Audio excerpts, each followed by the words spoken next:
Voices drift on winds untamed, words like spells that can't be named. Close your eyes and feel the sound. Journey where no bounds are found. Open doors inside your mind. Leave the ordinary far behind. Colors swirl and stars align.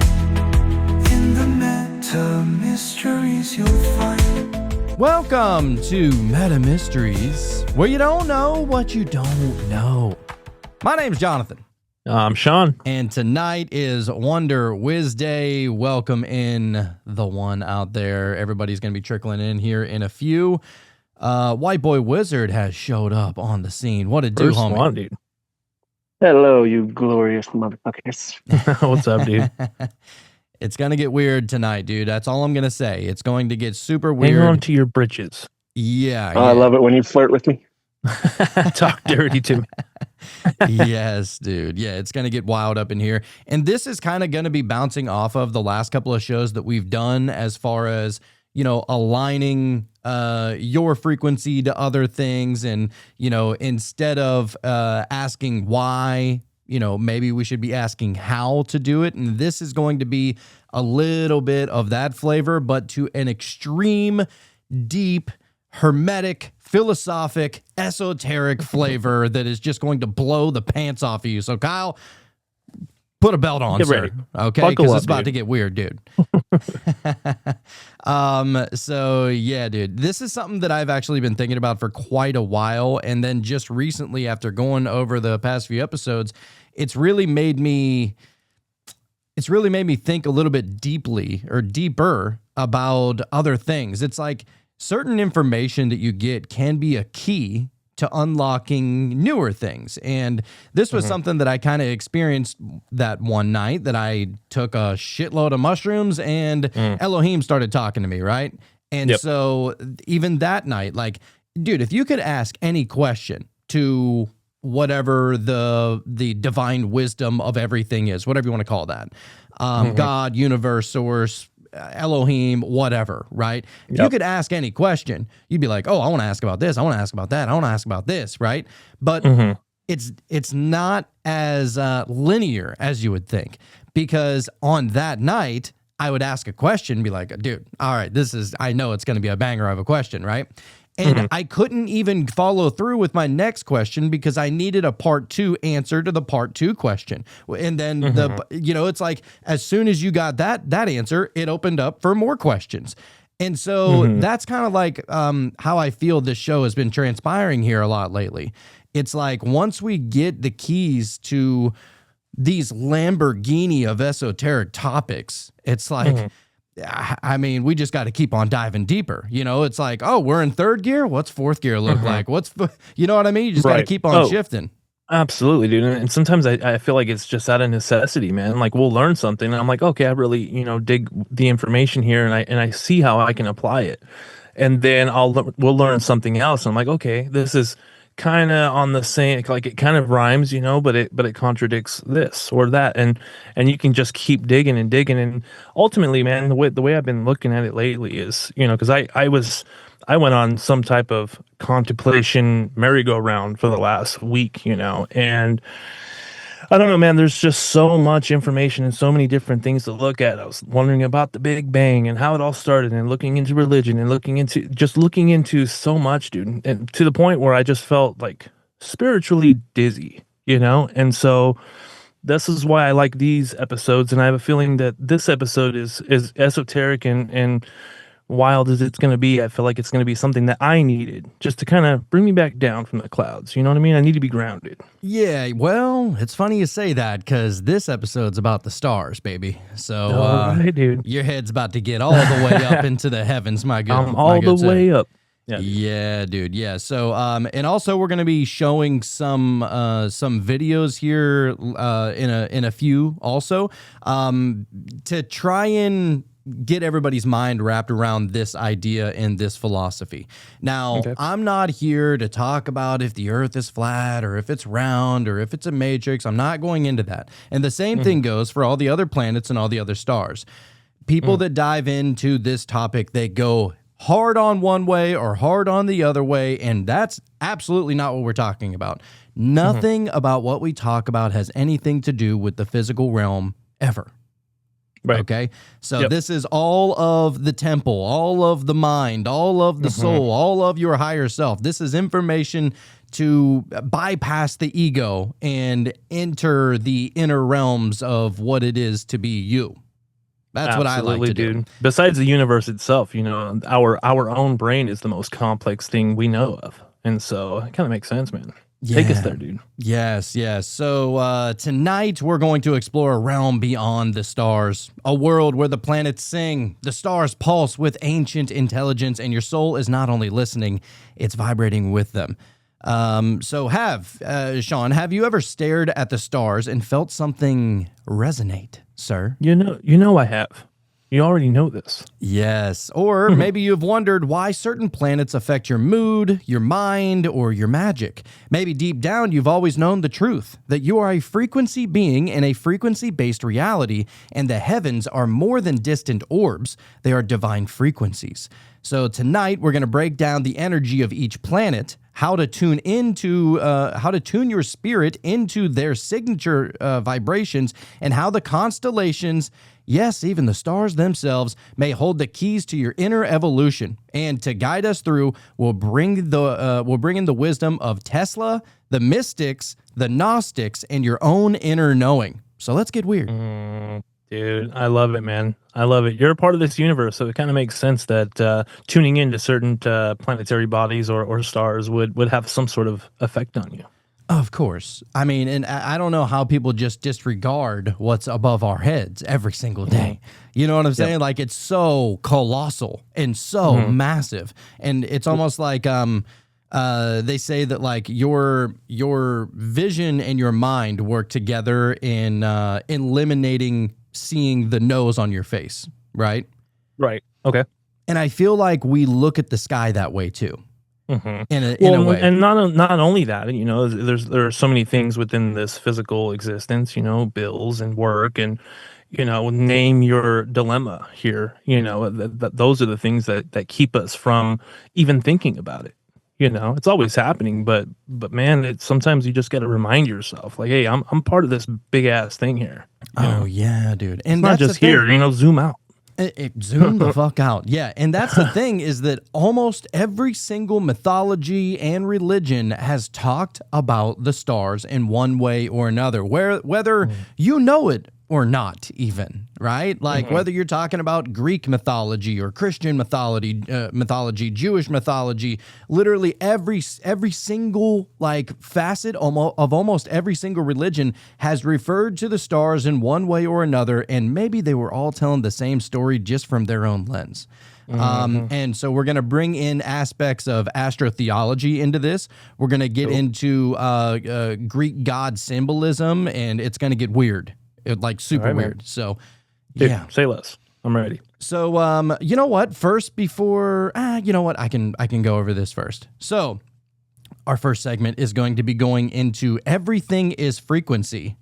This is what Tesla was talking about. And one of his most famous quotes, I think you could actually suggest that it is his most famous quote, is that if you want to find the secrets of the universe, think in terms of energy, frequency, and vibration. Yes, dude. Yep.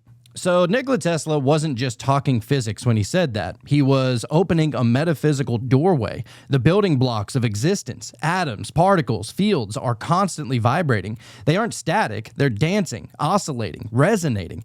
Tesla saw what most scientists wouldn't dare admit, that the universe is less like a machine and more like a symphony. Every star, every planet, every tree, and thought has its own frequency, and these frequencies with each other, they interact with each other in a cosmic web of sound and light. This idea challenges the default worldview of materialism. If everything is frequency, then reality is not what it seems. What appears as solid is actually slowed down vibration. Your body, a symphony of cells humming in electromagnetic rhythm. Your thoughts, waves of vibration echoing through the brain's electric field. And emotions, they're not just feelings, they're frequencies. Tesla was revealing a truth ancient mystics already knew, which was vibration is not just an attribute of life, it is life. Dude, I love that. I love how this is starting out already, man. Yeah, buddy. So what if if frequency is the fundamental language of the universe, then aligning yourself with the right frequencies is more than spiritual, it's essential. It means that healing, awakening, manifestation, and even communication with higher intelligences is a matter of tuning in, like a radio dial. And guess what? The planets and stars are the celestial broadcasting towers. That's cool. They're sending out vibrations every second, and your soul, if it's open, is receiving the signal. So, there's videos that I want to show because this has been something ever since I saw.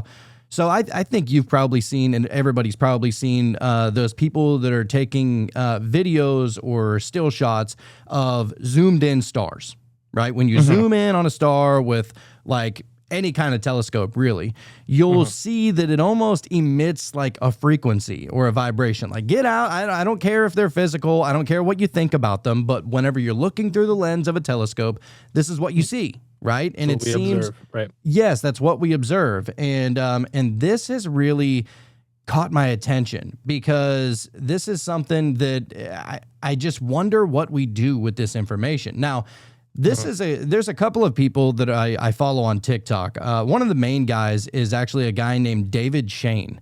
So if you want to go check him out, he's always on this, like he has a super like expensive telescope.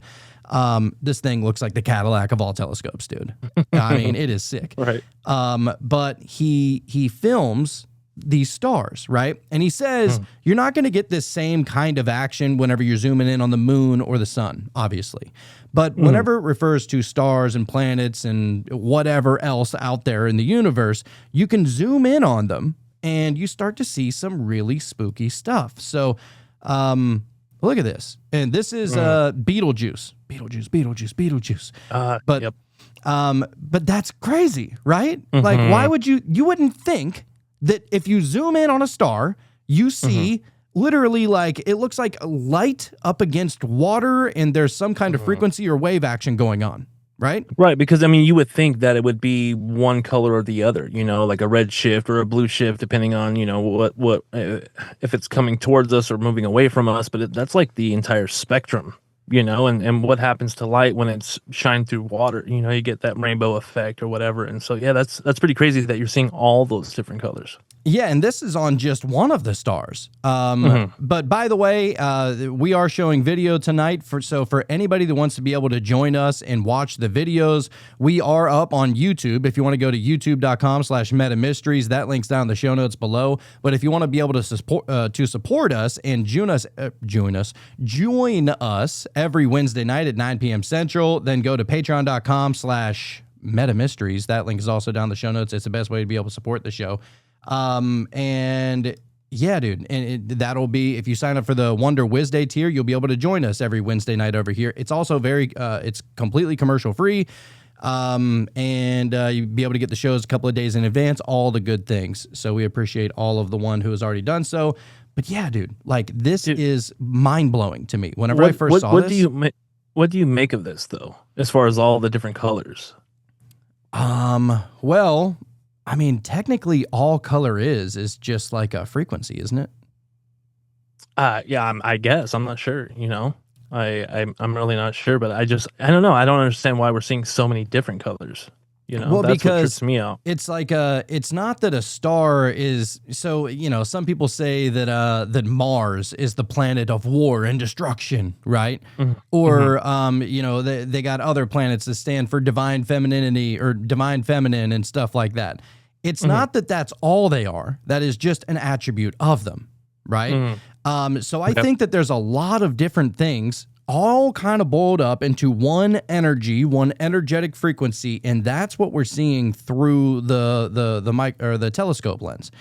And I don't know. That's just my suggestion as to what I would think that they are.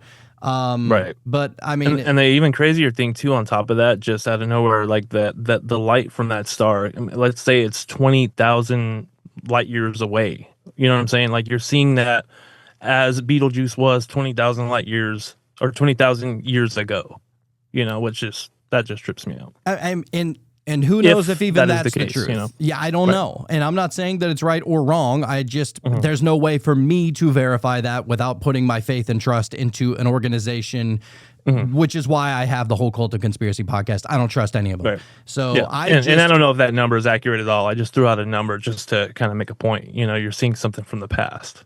I don't know. That's kind of cool. No, yeah, I agree too. But dude, look at this. I mean, let's just go all the way back. You can see what light does whenever it's shining onto water, right?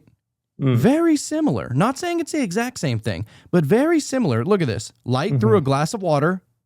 It's like mimicking and dancing. It's like, oh my God, it's almost the same exact damn thing. Right? And yeah, that's a trip.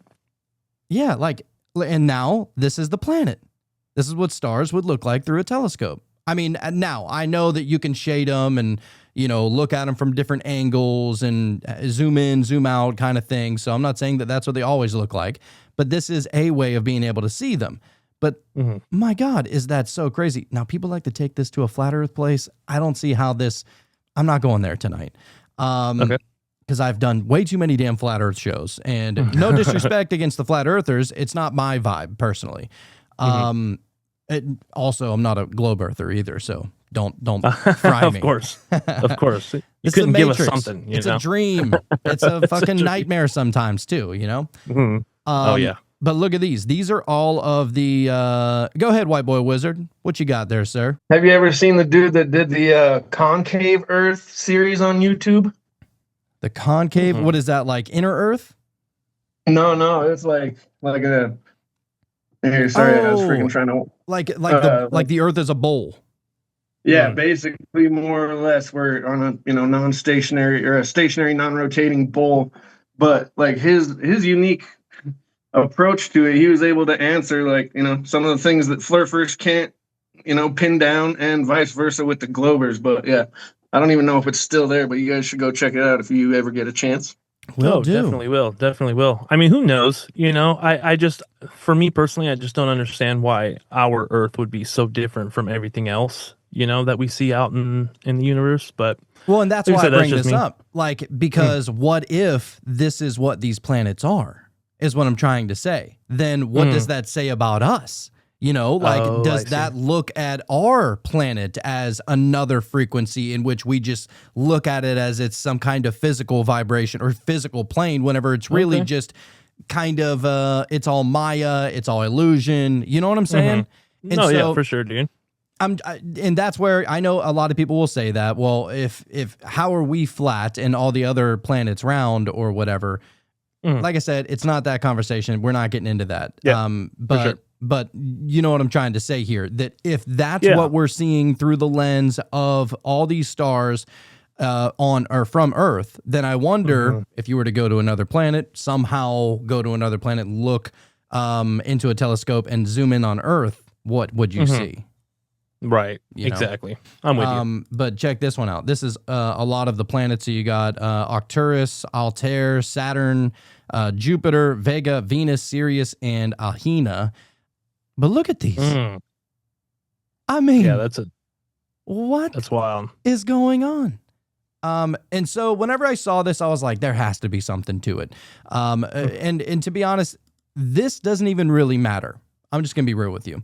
This is just an aspect that I wanted to pull up, and to maybe help understand where we're trying to go with this episode. To not necessarily look at the stars like they're planets or like they're gods or like they're this or like they're that, but to look at them as the energetic frequencies that they actually are. That astrology. And astrotheology and a lot of the world's religions have kind of been alluding to for millennia. I'm with it, man. I'm with it.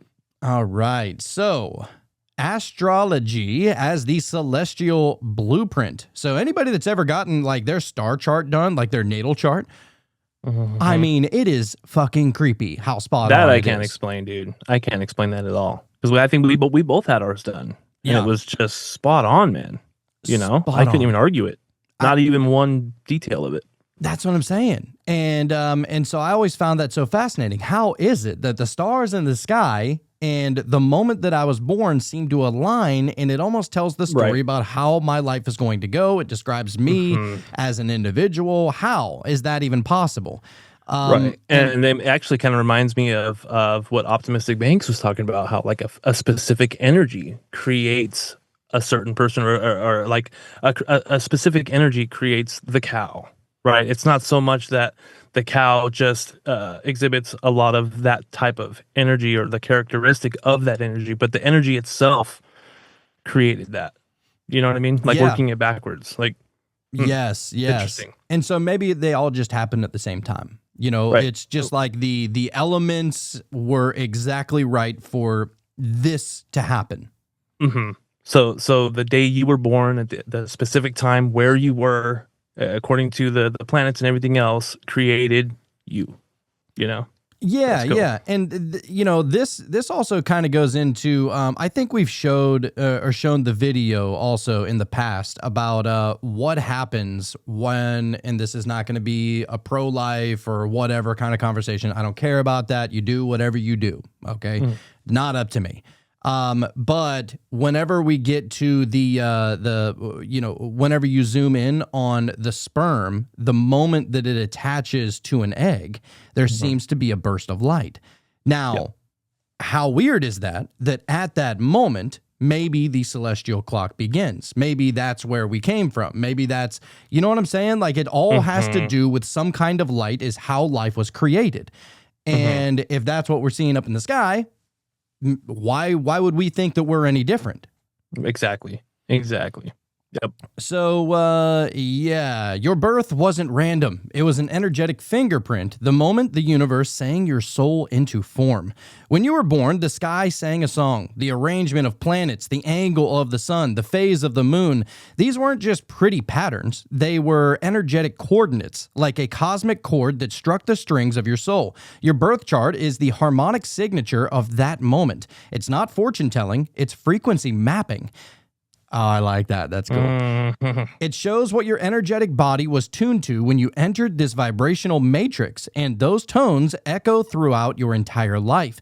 This is why astrology works, not because planets cause things to happen, but because you are in tune with them. It's a resonance. Just like plucking one string on a guitar causes another to vibrate, your soul resonates with the planets that sang when you were born. Mars might stir your willpower. Venus might open your heart. Saturn might test your patience. They don't control you. They reflect and amplify your personal cosmic tuning fork. Astrology is not a belief system. It's a user manual for the soul. Mystics of old understood this. They saw the planets not just as bodies in the sky, but as living archetypes, spiritual intelligences that guided the soul's evolution. In Gnostic texts, each planetary sphere represented a veil the soul had to pass through to return to the divine. They were teachers, not jailers, unless you forgot who you were. By aligning consciously with your chart, especially through vibration and ritual, you can rewrite the resonance of your life and move from the karmic looping to conscious evolution. So whenever people read their horoscope or look at their star chart and they're like, oh man, that's just who I am. You know me, I'm a Taurus, I'm stubborn kind of thing. Right. Yeah. You're not supposed to look at it like they're bounds and chains that you can't, separate from. You say, oh, wow, this is what made me. This is, kind of the frequency in which I came through. The blueprint, right? And you can like evolve from that essentially. Once you know like what your frequency is, you know the markers of what to look for, the checkpoints of what to look for. Well, my original Taurus stubborn-headed self would look at this situation and just rage, right? But however, that's my body. That's, we're talking about how the stars are affecting my body, not how the stars are affecting my soul, not how the stars are affecting my higher self. You can transcend those ideologies. But if you don't, then yes, absolutely, your astrology chart is going to be spot on. And anytime that it says that there's going to be a star that is going in retrograde and prepare for a shitty shift, it's like, well, if you just go to accept that, then of course that's what's going to happen. That's what your experience will be, right? Yes, and so there's cause and effect kind of thing going on here, and you're above both of those. Right. That's It's kind of the interesting point. that you bring up the archetype, depending on the different planets, because with your DMT trip, and you ended up seemingly near Saturn or at least the rings of Saturn. You know what I mean? Like, it's kind of cool that there's something to that, I think, if you dig a little deeper. Yeah, I would say so. Maybe there is. I mean, I don't really know. I'm still trying to figure that out, which is why I haven't gone down the trippy rabbit hole here lately since then. Yeah, but just the fact that the different planets even have an archetypal nature to them, just another little interesting thing to look into, maybe. Yeah, for sure. Yeah, dude. And I think that there's so much more into all of this that we just really don't know. And that's because it's, the day and age in which we live in. We're not too concerned with the night sky anymore because we don't stay outside. We don't sleep outside. We don't really go outside. Everybody's got a screen in front of them, or, we all got stuff that's going on inside. Maybe we don't want the mosquitoes coming out and biting us all night. So we're just like, I'll take a look for a couple of minutes. But as soon as one of those big old mosquito hawks come out, I'm in. Yep. Yep. So now we're going to get into the planets as living energies. The ancients looked up the sky and saw gods. The mystics looked within and still sees them there. Each planet is more than just a chunk of rock or gas orbiting the sun. It is an archetypal intelligence, a spiritual force with its own consciousness, rhythm, and personality. Mars is not just aggression, it's the sacred warrior. Venus is not merely attraction, she is the divine artist and lover. These aren't metaphors, they're manifestations. You can interact with these planetary forces as you would a mentor, a muse, a challenger, or a guardian. They respond not through words, but through frequency, emotion, synchronicity, intuition, and vibration. In esoteric traditions, from Hermeticism to Theosophy to modern planetary magic, planets are approached through ritual and resonance, not to beg for favors, but to build relationship. But when you meditate on Saturn, you don't just learn discipline. You feel the slow, cold gravity of time moving through you. When you evoke Jupiter, you expand your heart and consciousness like a balloon filled with golden breath. Each planet has a signature mood, rhythm, and element, and when you align with it, your energy body shifts in real time. The Gnostics warned of the planets as archons. So we kind of just went over the whole archon and, what was it called? The false god. Oh, the demiurge. The demiurge and all that kind of stuff. So this is from a Gnostic perspective. They looked at the planets as archons, which are essentially like almost demonic, kind of, in kind of that flavor, but basically like just false gods.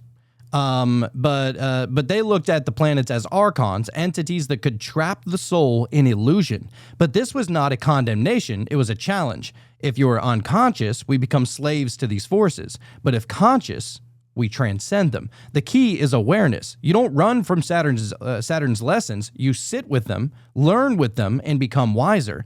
The planets are teachers, not tyrants. They wait for us to grow into co-creators, and they teach in the only language that they know, which is vibration.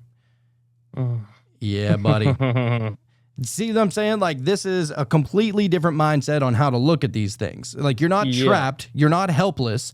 You are part of the entire thing. Whether you want to look at it through Neoplatonic lens or everything is everything, like Optimist says, which I actually happen to vibe a lot with that. And also, there's something else I wanted to go to. So, a lot of what he was talking about optimistic, he likes to, essentially, he's talking about pantheism, right? Yep.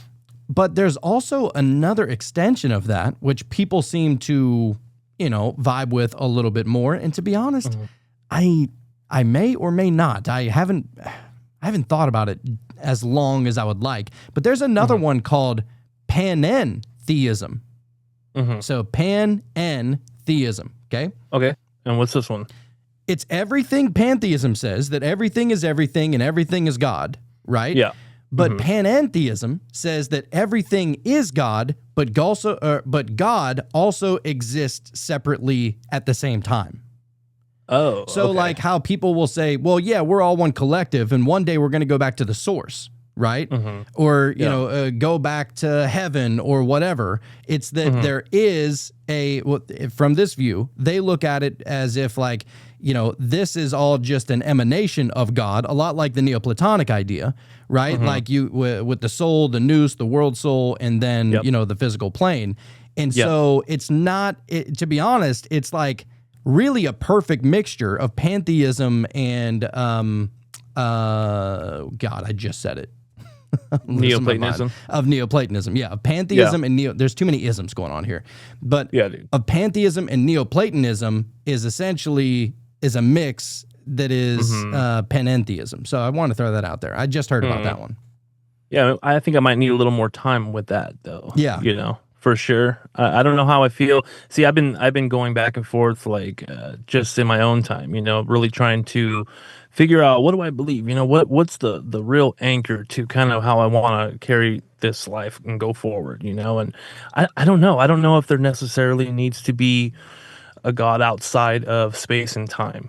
You know, I feel like I'm more along the lines of it being everything, and it's us, and it's this, and it's the stars, and it's that's all it is, you know? Because I don't know, I feel like when we think of like and this is what I've been thinking about a lot as far as the Big Bang Theory and how everything started and space and time just expanded, you know? And we think of cause and effect when it comes to like, well, what caused the Big Bang, you know? But I think that when we think of cause and effect, it's only within the bounds of physical reality or space and time, you know, that there had to be something first. But if there was no space and time in that moment, does that necessarily mean that there needs to be a cause? You know what I mean? I mean, it's very well possible that there never was a beginning and that everything has always existed. Like there's no way to like not prove that. You know what I mean? Or disprove that. Maybe there is. I don't know. I mean, you got the certain NASA telescope or NASA satellite that's kind of like a telescope out there. And it seems to be catching up on a lot of stuff that's like, you know, way back from the past and stuff. I just have such a distrust in governments and organizations like that I'm not just gonna blindly believe something like that. Because a lot of them basically I just want to. Oh, go ahead, dude. I'm sorry. No, I was just gonna say like a lot of them seem very CGI, and it doesn't seem anything at all like what regular people are looking at with their telescopes. So just want to throw that out there too. Yeah, but yeah, I just wanted to point out like what I was thinking as far as like us just assuming that something had to come first. If let's say there was a beginning at all. You know, if it wasn't just something that has always existed, right? And something had to start the Big Bang or initiate this thing and just get the ball rolling, you know? But if space and time didn't exist yet, and maybe there needed to be a cause. I don't know. But just in the general sense, as far as how we look at things, there has to be a cause. But I don't know if that is necessarily the case when it comes to the universe. That's all. Well, I mean, and we talk about it all the time too, just as one of the laws of thermodynamics that says energy can't be created or destroyed, only transferred. Yeah. Right. So if energy can't be created or destroyed and only transferred, then that says to me that there's always been that energy. Right. Right. Exactly. Like you can't just. I don't know. It gets weird really quick, dude. Believe me, I started spiraling, man. So. You'll go Dark Night of the Soul real quick on those kind of conversations. No shit. So all right, I want to get to this is talking about the Greek gods and aligning it to this kind of conversation. So the Greek gods were planets all along. Myth wasn't fiction; it was encrypted truth, written in the stars and spoken in the names of gods. The ancient Greeks weren't just storytellers, they were astrotheologians. Every god they worshipped had a celestial counterpart. The planets weren't named after the gods, They were the gods. Zeus wasn't just the king of Mount Olympus, he was the expansive, sky-ruling energy of Jupiter.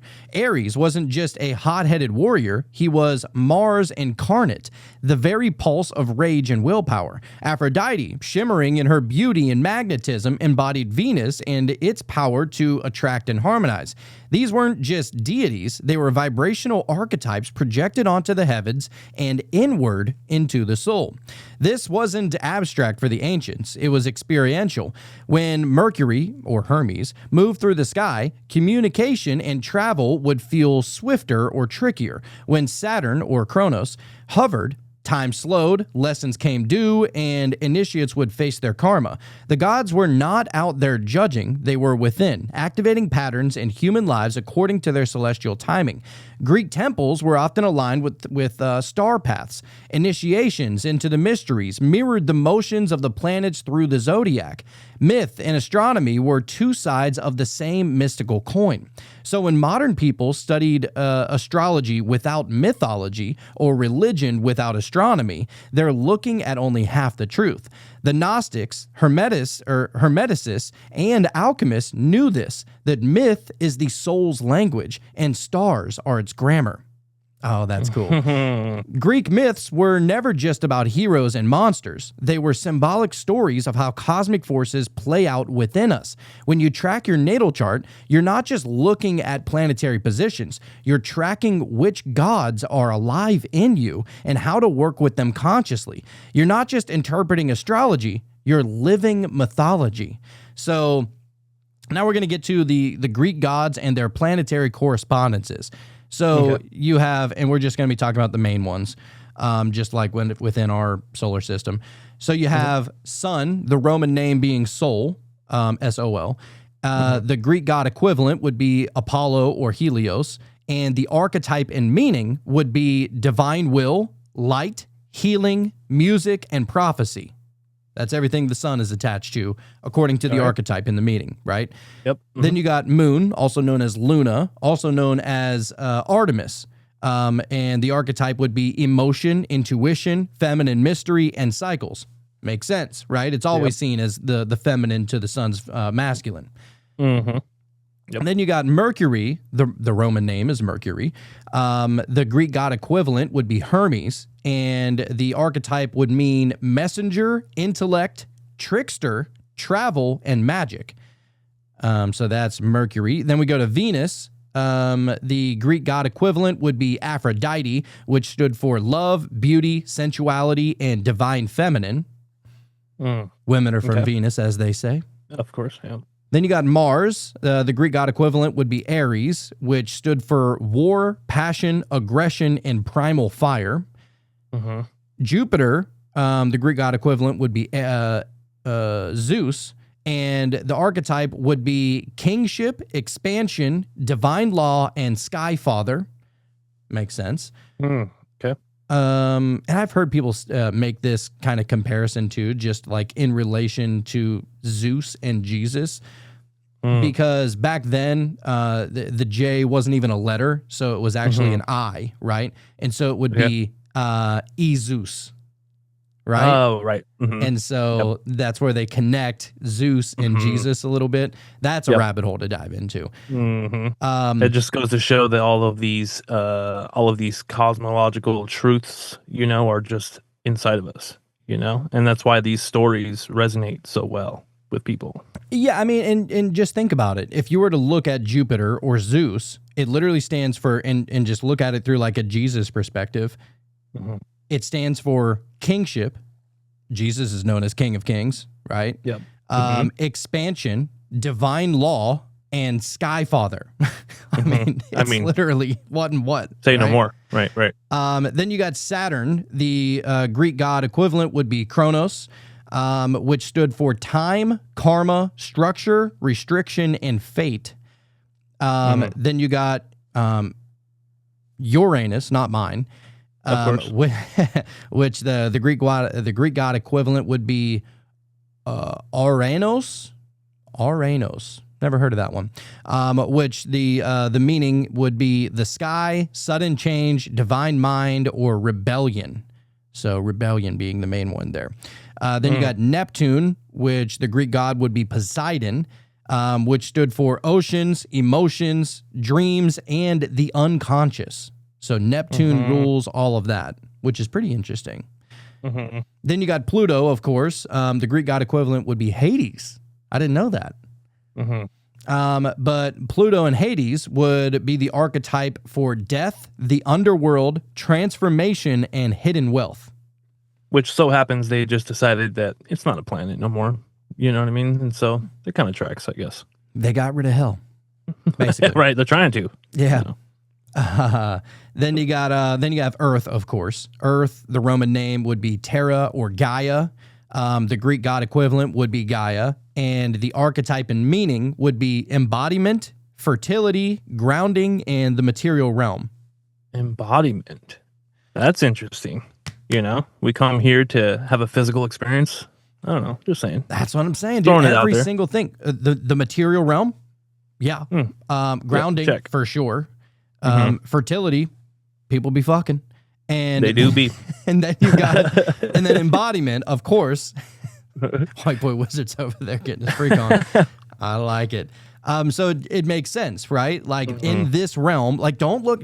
I don't care. I don't care if you think if it's a round planet or flat or whatever. I'm just Besides the point right now. beside the point. It's if you look at it for what it stands for, like what its archetypal meaning is. It just makes sense. If this is a realm or a dream or a matrix or a simulation or an illusion or whatever, our frequency of Earth would represent these qualities, right? Yeah, no, I think it's just even more fascinating when it comes to the archetypes, and we went into the DMT archetypes and the name your entity that you want to invoke, and that entity just so happens to be relatable to a certain planet like Saturn or something like that, and so it's like it's all coming together as far as how it all works, you know, and I feel like that's just how it does work. You can just pick one of those modalities if you choose, or you can use all of them, or however you want to use it, you know, to better understand your existence or you know, get through your daily life. But I don't know, I just think it's so interesting how they all kind of correspond with each other, you know. And if you're not down to get, you know, invoke an entity or a spirit, well, you can just you know, embody a certain frequency of a planet, you know, and it's all the same thing. You know? Dude, I don't know. Yeah, and I think that you know, just personally, ever since I had that trip where I went to the void, that's just something that sticks with me all the time. And what it allowed, it scared the fuck out of me, but what it allowed me to kind of see beyond that was what existence would be like if the material realm didn't exist, right? And so, I mean, Just your consciousness, seemingly. and we've talked to other people who have had near-death experiences and also experienced the void in a DMT trip, and they're like, it's the same shit, right? So that's how, at least in my mind, how I'm able to like kind of separate the two and just look at the energy of things rather than the materialistic kind of meaning of things. And that's kind of how I like to look at things in general nowadays, because look, I mean, this is a material realm. Anytime you go in meditation or any other thing, you're not bringing your physical body. So it's like every single other thing, every single other aspect of the mind and everything that you are, your higher self, whatever, whether you think you're going to go to heaven whenever you die or whatever you think, it's like this place is temporary. Not only you, but this whole place is temporary. Yep. And being that we are having a physical existence, you know, and then you experience something, whether it be, I don't know, you're meditating and you see a light, or you have a crazy dream, you know, and you're trying to articulate that to somebody, but really there is a deeper symbolic, more esoteric understanding of these things that you can kind of tap into, and at least, you know what I'm saying? I don't know. I'm trying to explain that, but it's like these things that we experience, you can look into certain frequencies or the things of this nature and go, oh, okay, that kind of makes more sense, rather than trying to really try to explain to somebody what you experienced. You know, these are just these more fundamental, hard truths almost. Yeah, and it's like, they say that like everything you experience, this is like what Sadhguru and all the Eastern teachers and all that stuff teach, that every single thing is experienced in the mind.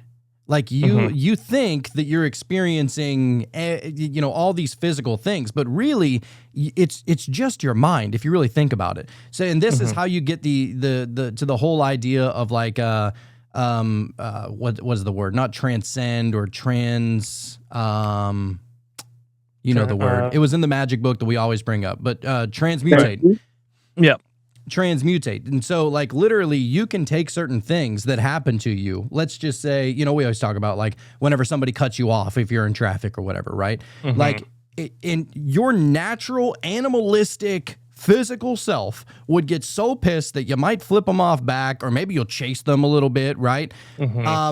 But you can transmutate that and kind of go above that. And that's kind of like the idea is that nothing really has meaning. You know what I'm saying? Like nothing has meaning other than what you assign to it.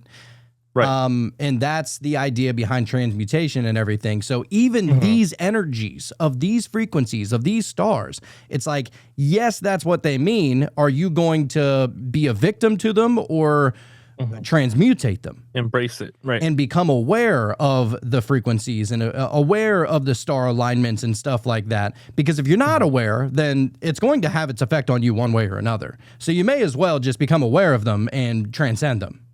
That's Transmutate right. them. Yeah, man.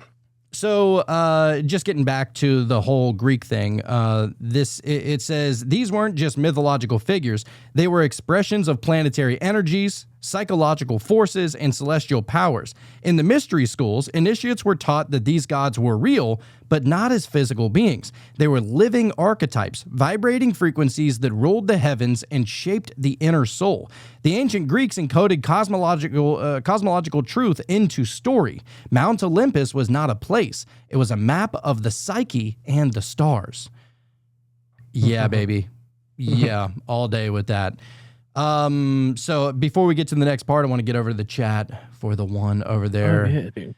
Want to say thank you guys so much for joining us tonight. It always makes it so much more fun whenever everybody's joining us and like we're all like going through all this shit in the same moment kind of thing. Yeah, it's a place that we can actually say these weird things, I'm always kind of surprised that people take the time to even be here. You know what I mean? I don't know. It still gets me. Oh yeah. Well, there's a lot of the one out there, just disguised as the many. Right. Right. They don't even know. Taylor said, "Let's go. I'm here for the Star Talk. Been researching the Seven Sisters that y'all mentioned since y'all mentioned last week. Pleiades. We're going to be talking about the Pleiades actually today. Of course. It's funny you bring, of course. I had a feeling. Everybody saying what's up to each other. White Boy Wizard said, if y'all haven't checked this channel out, you absolutely should. I can't find that freaking concave Earth video yet. Give me a sec. Okay. All right, and just kind of links to these things. He said, well, I found this guy, the video I watched when I was like 6 years old when I watched it back in 2021. Oh, I watched was like, it was 6 years old at the time when he watched it. Not he was 6 years old. I was like, what fucking age are you then? Going deep at 6 years old, man. Yeah. But he said, so I'm not sure if this is the exact same episodes and maybe they were just re-uploaded by someone else. Either way, here's at least a starting point. Okay. I'm still curious to look into that for sure. I mean, regardless of what I believe at the moment, I still want to see what this guy's saying. Oh, it's interesting. Sure. Yeah. Yeah, it's interesting.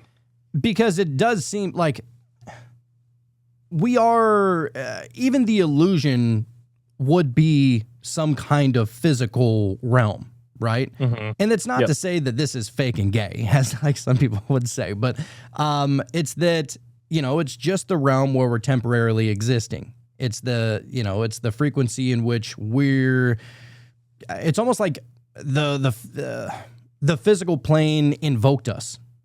In a weird way. It's hard to explain, right? Yeah. Taylor said, makes me think of the air is liquid theory, or some people think air is plasma. Yeah, well, that's, the whole plasma kind of conversation gets into the ether, even the same thing too. That plasma would be another state. So you have air, liquid, or no, if you think about the states of like a liquid, right? So you have the mist version, you have the water version, the frozen version, and then the fourth one would be plasma. Oh, okay. All right. Yeah, which is really strange. Mhm. Yeah, dude. So yeah, we're caught up a little bit now. So let's get on to the next section, and now we're going to get balls deep. This is where All right, I'm ready. We had to set the scene, set the table a little bit, but this is where it's going to start expanding some minds out All here, right, dude. man. Take us, man. So the planets are instruments. You are the player, and sound is the bridge between you. Okay.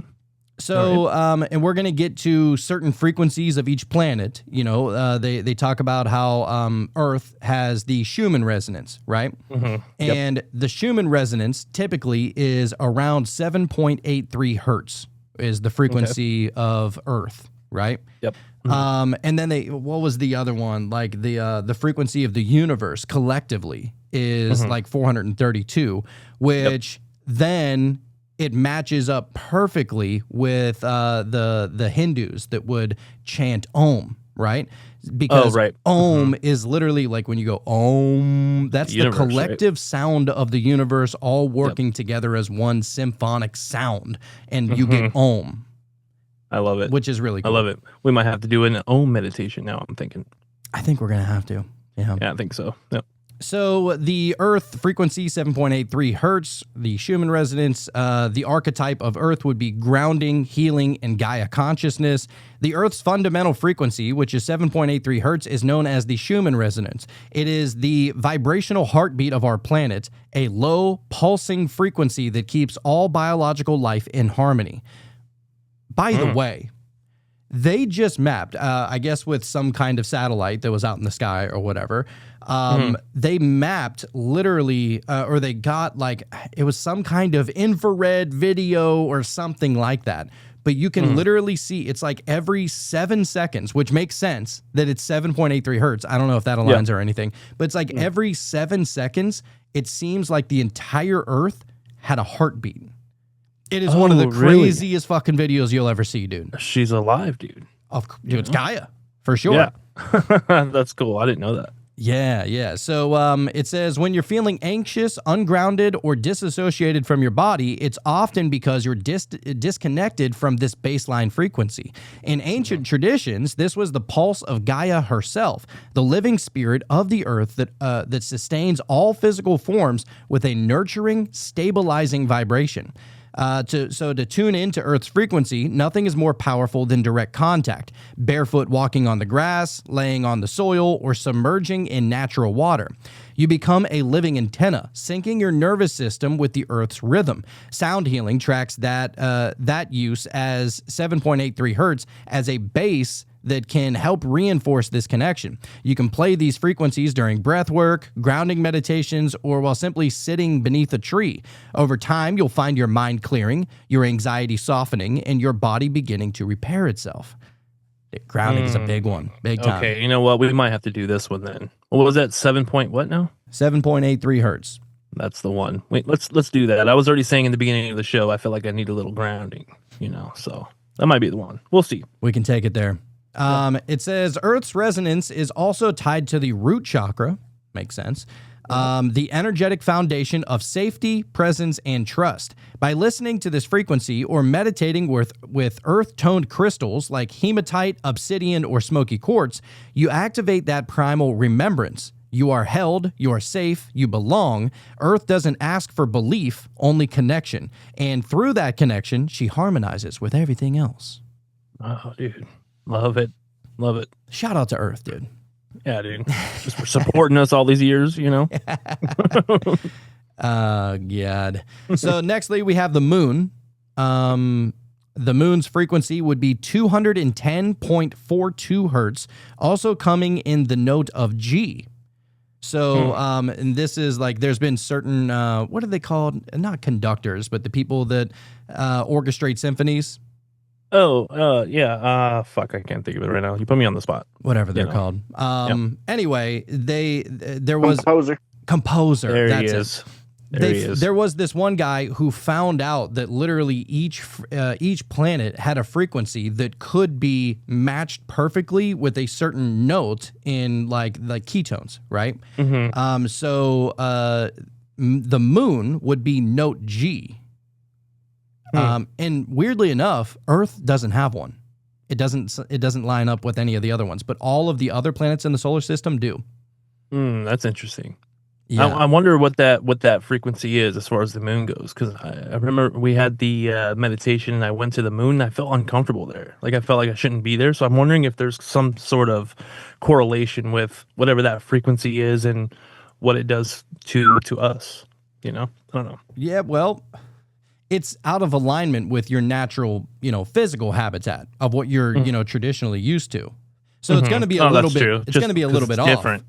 It's different, right? Yeah, yeah. It's kind of like, whenever you're over at your house, you're so like used to your own smell that you think it just smells like home, right? But then you would go over to somebody else's house, even when you were a little kid, and every single house had like their smell. Not bad, not good. It's just like they had their own smell, right? And I think that's probably what people experience whenever they're like astral projecting or remote viewing or tuning into another planet. It's like you're just kind of coming into a new smell. Right. Yeah. It just, to me, it just felt like, I don't know. It just felt uneasy is all, Oh, yeah. Yeah. So the moon would be resonating at the note G, and the archetype of the moon would be emotion, intuition, cycles, and feminine wisdom. So it starts as the moon governs tides, both in the ocean and within the human body. Its frequency of 210.42 hertz correlates with the note G, resonating with the sacral chakra, seat of emotion, intuition, and the subconscious. To connect with the moon's vibration is to enter the mystical terrain of dreams. The mystical terrain of dreams is to connect with the moon's vibration. Okay. All right. But not only just dreams, also memory and divine feminine. So it softens the ego's grip and invites your inner oracle to speak. Lunar energy doesn't shout, it whispers, it reflects, and moves in rhythms. To work with moon's frequency, play this tone or chant in that note of G during a new or a full moon meditation. Water amplifies her energy, so try bathing while listening to her frequency or placing moonstone or selenite in water beneath moonlight. Journaling to the sound of this tone can release buried emotions and bring unconscious beliefs to the surface. It's especially effective for healing emotional wounds, soothing trauma, and enhancing psychic sensitivity. The moon asks you to become cyclical again, to ebb and flow, to accept your own phases. When you align with her frequency, you don't just become more intuitive, you become more whole. You remember that the dark is just as sacred as the light, and that not every answer comes in the form of logic. Some are felt, some are dreamed, and some are sung by the moon. That's cool. I love it. It's just so poetic, even like learning about all this shit, right? Yeah, man. I used to think that like poetry was so lame. It's like the older you get, it's like cooler again. Starting to be cool, right? Yeah, it was cool like when you were little, like you would go to like music class when you were in like 2nd and 3rd grade. You'd be so pumped to sing Silver Bells during Christmas. You know what I mean? Right. And then as you got older, you're like, dude, this is lame. What you're singing? Lame, But it's like the older you get, the more you kind of synchronize back into your old self a little bit. So that was the Earth and the Moon. Now we get to Mercury. The frequency of Mercury would be 141.27 hertz, and its note, is it sharp or flat whenever it's the pound sign? I think it's sharp, right? Your guess is as good as mine, man. I think we're just going to call it sharp. I'm pretty sure the pound sign or hashtag or whatever you call it would be sharp. I could be wrong. But anyway, it says Mercury's archetype would be communication, intellect, quick thinking, and your boy Hermes Trismegistus. Oh, homeboy. Homie. So, Mercury's frequency of 141.27 hertz resonates with the note C sharp, aligning with the throat chakra, the expression or the center of expression, clarity, and truth. Mercury is the messenger of the gods, the translator between worlds. When you're aligned with this frequency, your thoughts become clearer, your speech becomes sharper, and your mind becomes faster. It's like tuning into a higher bandwidth of intelligence where downloads and insights arrive without hesitation. This might be my favorite one, dude. Yeah, we might need some Mercury in our life. I can ground later, dude. Yeah. You know, I mean, grounding's always there, you know. Hopefully, the Earth didn't hear that and get upset. But. I know. Quiet, dude. So to work with Mercury, use his frequency. Oh, it's a he. Use his frequency during writing sessions, spell crafting, or public speaking preparation. Oh, Okay. that's perfect. So chanting seed syllables like ham or hum, I guess, while listening to C-sharp tones can unblock the throat chakra and unleash repressed ideas. You can also meditate while gazing at the planet Mercury during dawn or twilight, times of liminality that mirror Mercury's trickster nature. Wearing blue stones like lapis lazuli or blue kyanite while listening to this tone can enhance the connection even farther. And so Mercury teaches that words are spells, that thoughts shape worlds, and that silence can be just as potent as speech. When you channel his frequency, your intellect becomes a conduit, not a container. The key is to use this vibration not just to talk, but to listen deeply to the whispers of your own higher mind, to the thoughts between the thoughts. So poetic once again, dude. Dude, I love it. I get why Hermes was on Mercury, bro. I get it. I dig it. So nextly, we have Venus. Anytime I think of Venus, I think of, you remember that movie? It was Disney, Xenon, Girl of the 21st Century. Oh, yeah. And she would always say, it was like Zetus Lapidus or some shit like that. And it just makes me think of Venus. Anyway. Just stuck in there, huh? It's just locked in. So Venus, the frequency would be 221.23 hertz, or it also comes in the note A. So the archetype of Venus would be love, beauty, harmony, and sacred feminine. So Venus radiates with the vibration of divine love and aesthetic harmony. Her frequency of 221.23 hertz corresponds to the note A, resonating with the heart chakra, the gateway between the physical and the spiritual. When you tune into Venus, you begin to feel beauty more vividly, sense connection more profoundly, and love more unconditionally. Her presence isn't just romantic, it's cosmic magnetism. She reminds you that attraction, joy, and elegance are not luxuries, but essential elements of creation. To invoke Venus, play or chant her tone during heart-opening meditations, especially in the presence of roses, pink candles, or copper. Oh, copper. Oh, so it says copper is the metal that is sacred to Venus. I didn't know that. Right. Use rose quartz or emerald crystals. Wear sensual fabrics. Oh, you got to wear that sensual fabric, Sean. You know what? I'm gonna be bringing it, dude. You know. Anoint yourself with fragrant oils like Lang Lang.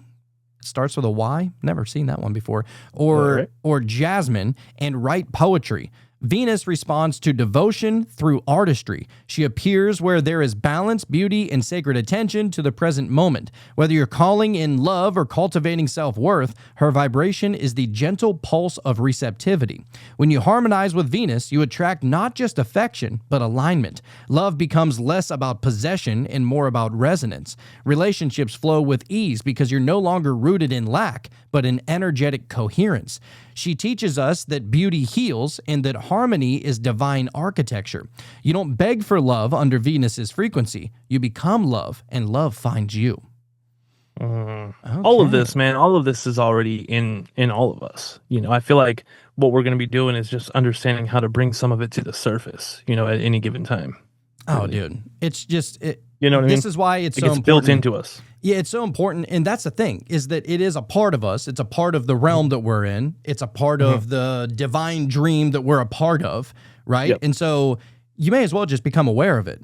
right? I Right. mean, I know that a lot of people will look at astrology and they'll be like, my horoscope isn't always right or whatever. But, and that's the thing is that, if you go to like horoscope.com or astrology.com or whatever, it's just going to show you like your horoscope for the entire day, right? And that's not right either.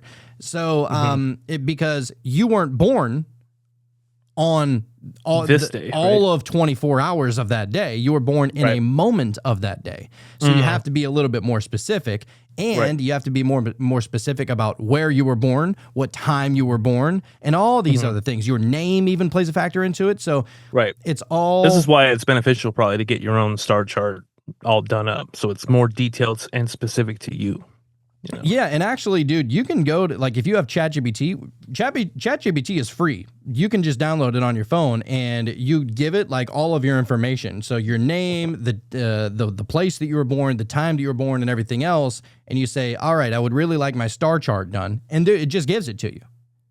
Yeah, you got me on ChatGPT, dude. I was very impressed but it's just a great tool, dude. Like before, I was kind of like, yeah, maybe. I don't know why I was putting it off for so long, but dude, I mean, I told it a little bit about myself, and so now when it's explaining stuff to me, it'll break it down at least in some of those terms whenever whenever it can, And I was just like, yeah, The Matrix is one of my favorite movies, and so there was one time where it was like, oh, you can think of this philosophy or this example as the red pill or whatever, and I'm like, what the hell? It's like it's starting to learn me, I don't know, it's weird. Well, yeah, I mean, and that's just a part about like being able to have trust in what it's saying, and it's almost trying to develop like this not weird, but like kind of like a relationship. Whereas if you're just going onto like an internet page, it's like it's not anything personal to you, whereas this is more personal directly towards you. So, and that's like it does that so that our minds can comprehend it a little bit better, Yeah, no, I was just impressed with it. Oh, dude, it's freaking awesome. I love it. Yeah. But that's what I was saying about ChatGPT. If you download it, I think you'd probably be able to do it on all of them, like Grok or all the other ones too. But and it'll tell you like literally your entire star chart for free. So anybody that's interested in that. All right, now we're going to get to Mars. Ooh, the warring one. So Mars has a frequency of, and this is interesting, of 144.72 hertz. Okay. A lot of people say, oh, I keep on seeing 144. Electro Nick always says that, right? Yep. It's kind of weird, but it's not necessarily to say that he's like tuning into Mars or whatever, but I think that it's interesting that Mars has the frequency of 144.72 hertz, which if you're just looking at that like numerologically, 144, add them all together, it equals 9. And then 7 and 2 together equals 9. You add 9 and 9 together numerologically, they cancel each other out, and it's just 9, right? So it's kind of like the end of a cycle kind of situation. But then also, if you look at the Pleiadians or the Pleiades or whatever, they say that the Pleiades are 144,000 light years away. Oh, really? Which is pretty interesting too. Yeah. Yeah. Okay. So, but anyhow, so Mars comes in at the note of D. So the archetype would be drive, willpower, war, and masculine fire. So it says Mars is the fire in your blood, the pulse of action, the protector, and the destroyer. Oh, that's interesting. This is starting to line up with even like Hindu, like Shiva the Destroyer, essentially. I bet that's what Mars is. Right, to create balance, right? Yeah, it's kind of like Mars would be Shiva the Destroyer and the Phoenix that is burning and being reborn kind of situation. See what I'm saying, dude? All these things kind of just line up, Like, it's all the same fucking just story. Pick a modality, and run with it if you want. That's it. So it's the protector and the destroyer. His frequency of 144.72 hertz and the note of D resonates with the solar plexus chakra, the seat of power, courage, and personal will. Mars gets a bad rap in modern spirituality, often reduced to anger or violence. But in sacred tradition, he is pure agency. He is the force that says, yes, I will, I can, I do. To call in Mars is to ignite your inner warrior, not just for conflict, but for sacred purpose. To embody Mars's energy, move your body, dance with force, punch a bag, breathe with fire. with breathworks and stuff like that. Play drums or listen to high-intensity tribal rhythms set to 144.72 hertz. Mars responds to bold movement, physical exertion, and focused breath. Use red candles, wear garnet or carnelian crystals, and speak your truth loudly. When used wisely, Mars's vibration clears fear, sharpens boundaries, and lights the fire of action where there was once hesitation, which makes a lot of sense because, like we were talking about earlier, if you're unaware that these planetary energies are kind of having an effect on your life, then you're just going to be like, oh, I have so much fear and I don't know how to set boundaries and I don't know, it's like, okay, maybe once these are kind of affecting you, you can transmute it or transmutate it or even just overcome it and just become aware that like that's what's happening. It's just a frequency. It's not really a physical embodiment of anything. If everything's happening all in the mind, it's just a frequency that's happening. That's and right. if you become aware of it, you can go beyond it in a sense. Rise above, right? So, Mars isn't just about conquest, it's about conviction. He reminds you that energy unused becomes stagnation, and that rage transmuted becomes clarity. Yeah. Okay. Aligned Mars energy doesn't lash out. It cuts through illusion. It's your sword of truth. Tuning to his frequency doesn't mean becoming aggressive. It means becoming decisive, focused, alive. This is sacred fire, and when channeled, it births transformation. And do it with intent, Oh, dude. Just out of curiosity, I need to see that now. So, Mars and the Phoenix. Just to see, like, if they have to be the same, right? Oh, how Seems about like they this? would be. Yeah. How about this? The Phoenix Mars Lander was a NASA mission that landed on Mars May 25th, 2008. Of course. Your conspiracy brain's starting to go now. It doesn't even surprise me. You know what? We'll try and search that later because They know what they're doing. dude, come on. So then we got Jupiter. So Jupiter's frequency would be 183.58 hertz in the note of F sharp. The archetype would be expansion, wisdom, fortune, and inner guru. Shout out to Jupiter. So it says Jupiter is the great benefic, the cosmic guru who brings opportunity, growth, and insight. His frequency of 183.58 hertz in the tone of F sharp corresponds to the third eye and upper heart chakras, creating a bridge between intuitive knowing and heartfelt expansion. When you harmonize with Jupiter, you begin to feel an internal spaciousness, an openness to abundance, wisdom, and possibility. It's the vibration of yes, of doors opening, and of the universe cheering you on as you leap toward your purpose. To tune into Jupiter, meditate with his frequency while focusing on gratitude and vision. Visualize golden light expanding outward from your chest and forehead like a sun within you. So you would use amethyst, lapis lazuli, or sapphire crystals. And if you wanted to perform rituals, you would do it on Thursday, Jupiter's day. Same shit. Okay. Right?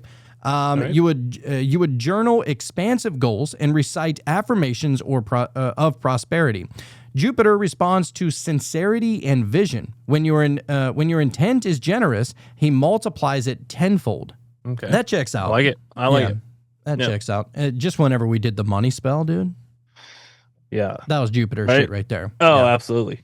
The energy of Jupiter isn't just about lack. It's about alignment with divine order. When you live in truth and service, his frequency blesses you with serendipity. He teaches you that joy and wisdom are not separate paths. They are the same river. When you vibrate with Jupiter, you don't just receive blessings. You become a blessing to others. Your light expands, and so does your influence. That's when things start really opening up, dude. Yeah, dude. I love that Share one. your Jupiter's gifts a good with one. others, man. Yeah, dude. Jupiter's a good one. Oh. Saturn is the next one at the frequency of 147.85 hertz, coming in the note of D sharp. The archetype would be structure, time, discipline, and shadow work. So Saturn is the master of form, time, and initiation. His frequency of 147.85 hertz in the note of D sharp resonates with the root and crown chakras, anchoring divine insight into disciplined action. To most, Saturn feels like restriction, but to the mystic, he is initiation. His lessons are hard, but they are sacred. He teaches patience, endurance, and accountability. He's the guardian at the gate who ensures that you are truly ready for the next level. That's pretty interesting, Wow. man. You take your DMT trip, right? And the first thing you see is like the rings of Saturn. So it's like a somewhat of an initiation for you to see that other side or whatever that is when the veil comes up, you know. And then it has to do with the shadow work, because the very next trip you had was, I mean, you know what I mean? The infinite shadow, basically. Wow. I don't know, man. That's pretty Very interesting. symbolic. I did not know that. Yeah, I had a feeling it was going to line up, though. I was just gonna wait. You know? Of course it did. Yeah. You know what's funny too is so that last time that I tripped, it was on DMT. That was the last time I tripped on anything. Mushrooms, DMT, 4-ACO, whatever. That's the last time I Been tripped. a good minute. That was back in October, like mid-October or something like that. And I haven't done it since. And we're going to Bohemian Grove this weekend now. And yeah, That's this weekend. we getting initiated like a motherfucker this weekend, dude. That's just how it's gonna go down. I'm pretty interested to see like what comes next. Possibly, I'm not doing DMT again, not for a while, but for ACO, yeah, we'll see. For sure. That should go without saying. Yeah, it's gonna be a good time. So yeah, we got Saturn structure. It stands for wait, where did I already go? Okay, so to work with Saturn, sit in stillness, fast, meditate in silence, listen to his tone while contemplating what structures in your life serve and which enslave. That's what you were talking about. You've been contemplating here a lot, right? Dude, I mean, to the point where it's like all I have time for is to think, you know, and it's like that's all I've just been doing, man, like ruminating, and then like, and to be honest, man, it was starting to cause me a little unease, a little fear, a little I don't know, like almost separated from the big picture, you know, and I know that that's not true, and so I was like, okay, I need to get my shit together. Let me get back to basics, look at just some of the fundamentals as far as, you know, that I'm part of the universe, and that, you know, and just kind of work off of that and kind of get back to where I was, because I was starting to get in the weeds, dude, you know, and I was like, okay, this is not good. It was starting to make me feel kind of stressed out, man. Oh, and I don't like feeling that way. Yeah, well, that's shadow work in a nutshell. Really? Yeah, and it just so happens all of that happened right after we had that mirror exercise where we had the candle. Yeah. And so like I feel like really that was kind of like the starting point of that whole journey that I went on, just to kind of really dig deep, dude, on just existence and where I am and all of this, and what is the truth, you know, as if I'm going to come to that conclusion anyways, you know. But yeah, man, it was crazy. Well, that's the thing about like stuff like that causes you to do like a bunch of shadow work and, you know, face your inner self and, you know, talk about like comparing your microcosm to the macrocosm of everything, is that, you know, it causes you to almost like invoke the vibration of fear in a way, because it's the unknown. And when you don't know, it puts you in a fear kind of resonance. And so, and that's the thing about, you know, certain things that happen to you, is that, you know, everybody wants to have a good time all the time, and good times are great. Don't get me wrong. Everybody wants a good time, but you learn the most from the bad times, right? Like those are the teachers. Just look at every single bad thing that happens to you as if it is a teacher that is saying, here, I'm going to present you with a hard time. Maybe it's a bad time, maybe it's a stressful time or whatever. And how are you going to act in accordance with it? Are you just going to succumb to it, or are you going to transmutate it and look at it for the lesson that it actually is? And like that's kind of like the idea behind karma in general, is to show you that like these are just kind of experiences that are almost sharpening the wand in a sense.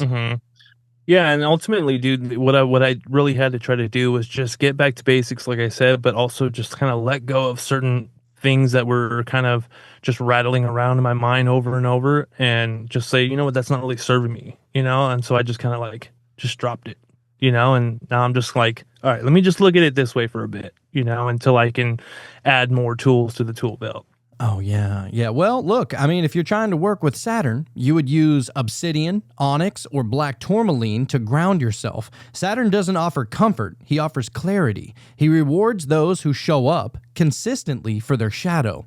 His rituals are minimal: a single black candle, a clear intention, and your willingness to confront the truth. When you harmonize with Saturn, you stop fearing the passage of time. You master it. Procrastination fades. Chaos becomes clarity. You no longer crave escape. You seek embodiment. Saturn reminds you that real freedom comes from self-mastery, and self-mastery begins with accepting your current resonance and consciously tuning it higher. Dude, I bet you that shit works. Like Saturn. just coming off of that candle mirror exercise that we did. Yeah, dude. Yeah, that seems like you had some Saturn energy going on right there. I feel like it, dude. Yeah, and I just like, I don't know, a day or two ago, kind of started climbing out of that like dark hole. You know, just really being, I don't know what it was, dude. Just this. It's hard to explain, but just constantly just thinking about everything that we've learned up until this point, and really trying to narrow it down. It's like, okay, I'm doing too much. You know? Well, you don't even necessarily have to narrow it down, and you could just try to embody it all in a sense. That these are all just like truths, or philosophies or ideologies, and how can you kind of mold them all, because they all exist. Like every single religious and philosophy and mythology, they all exist. And so you can't tune them out. You just have to kind of tune into being able to work with all of them in a sense. It's not to say that like you should be, practicing every single one of them. I'm not saying that. I'm just saying that like, pick one that you like to work with, but also know that the other ones exist. And so that way, whenever somebody's like, I believe this or I believe that, it's like, we welcome you too kind of situation, rather than just saying you're wrong and you're going to this place for being wrong. Right? Oh, absolutely. Yeah, no, it's not like I was trying to come up with the objective truth. I was just trying to figure out what my truth was, to kind of, I don't know, navigate with. No, I get it. Yeah. And the only reason, I think another reason for that is, we talk to a lot of people listen to what we have to say. And, I feel like I really need to have at least something to hang my head on. At least something to kind of go from, rather than like, yeah, sure, we don't know, but I really would like to not say I don't know about everything. I'd like to at least know something for myself to be true. Oh yeah, I don't know. No, I know you guys have all been there. Yeah. I mean, it's difficult sometimes, if you're trying to look at this reality through a certain lens, and there's like so many different lenses, and which one do you pick, and which one's the right one, and you know what I mean? Like, and it's that's a good place to be though, because you're not so worried about which one do you want to view the world through whenever happy times are going on. It's only whenever shit is hitting the fan and you're like, how do I deal with this? What lens do I look at it through? What what am I supposed to do right now? And like that's why those are the divine teachers in a sense. Right. And the shitty thing about it is that there wasn't anything bad happening. Like everything outside of me was pretty much how it was before. It was just the state that I was in that was creating how I was experiencing it. And so I was like, that right there, I feel like is a thing I learned the hard way, even though I kind of already knew that. But it was like, oh, I got to experience that, you know, because my reality was different for about a week. Oh yeah, you'll jump into other realms with the quickness with that kind of stuff, dude. Yeah, dude. I went to take a nap and I'm just laying there, just with my eyes closed, thinking. I'm like, what is this shit? I just want to stop thinking for a minute. Yeah, well, it happens. Yeah, it's kind of like Neoplatonism. Like they all emanate into each other, but they're all, each one, if you're working from right to left, so if you have the one that is emanating onto the news, then onto the world soul, and then onto the physical plane, outward. They're all emanating outward from the one, right? But if you're working back left to right, and you're at the physical plane or the world soul or the noose, you're all contemplating each one. So rather than emanating, you're contemplating. Right. And so it's kind of like a little hula dance, kind of going back and forth with each one. That's what it felt like, dude. Yeah, that's exactly what it felt like. Well put, dude. Yeah, dude. Getting weird up in here. So let's go to Uranus. Of course. Yep, I'll take a hit for the team on that one. So the frequency of Uranus would be 207.36 hertz, or in the note of G sharp. I did verify that the pound sign in music equals sharp. The archetype of Uranus would be innovation, awakening, rebellion, and divine disruption. Disruption. Oh, Your I favorite. kind of like this one. Yeah. So Uranus is the skycracker, the awakener, the bringer of sudden change and unexpected genius. His frequency of 207.36 hertz in the note of G sharp is tied to the higher mind and nervous system, shocking you out of complacency and into electric awareness. Uranus doesn't... God, I'm such a child with this. Uranus, Get it together, dude. Uranus doesn't whisper. Mine definitely doesn't. So Uranus doesn't whisper, he flashes. Oh, that's even worse. So his energy is chaotic, liberating, and non-linear. When you align with Uranus, you become a conduit for breakthroughs, technological, creative, and spiritual. To work with Uranus, welcome the unexpected. Use his tone while engaging in trance states, brainstorming, or ritual work that breaks patterns. Combine his frequency with strobing lights, techno beats, or even silence punctuated by surprise sounds. Techno beats. All right.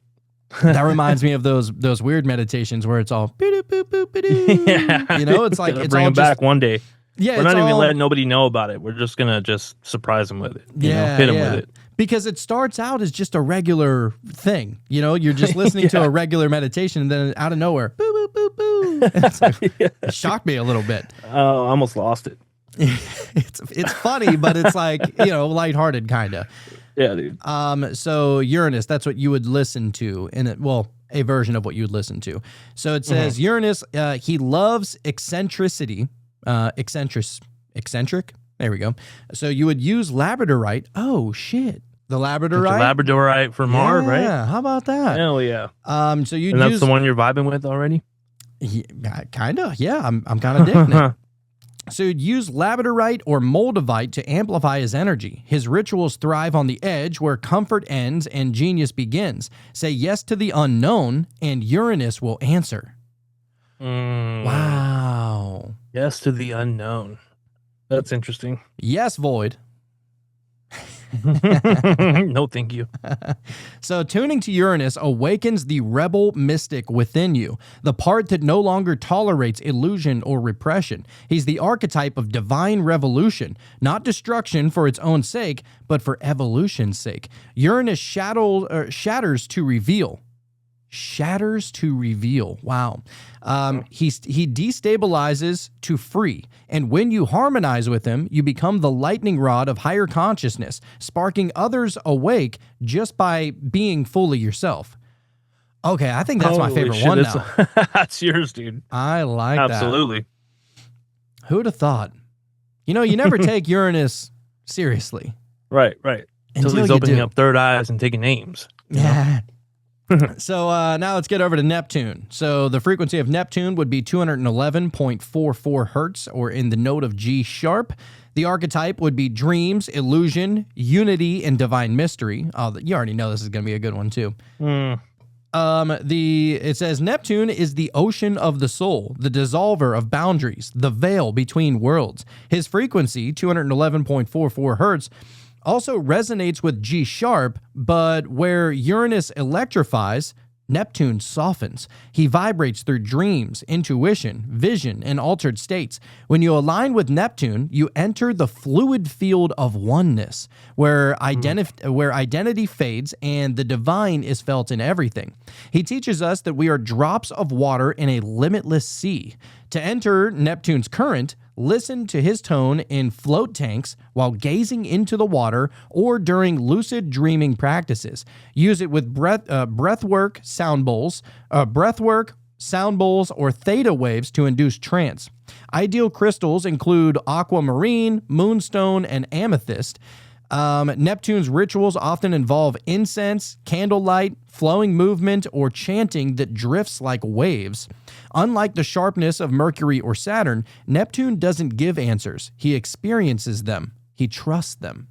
Oh, so you should trust them. You're saying This is probably my favorite. I think that's a good one too. that's I the like one I it. want. Right. When tuned to Neptune, boundaries blur in both beautiful and dangerous ways. His shadow is escapism, addiction, confusion, but his gift is communion. You become the artist, the mystic, the visionary. You begin to feel what lies behind the veil of separation. And through him, we remember that the divine is not just above, it is within, expressed through poetry, compassion, and silence. I needed to hear that. I think. That's a good one.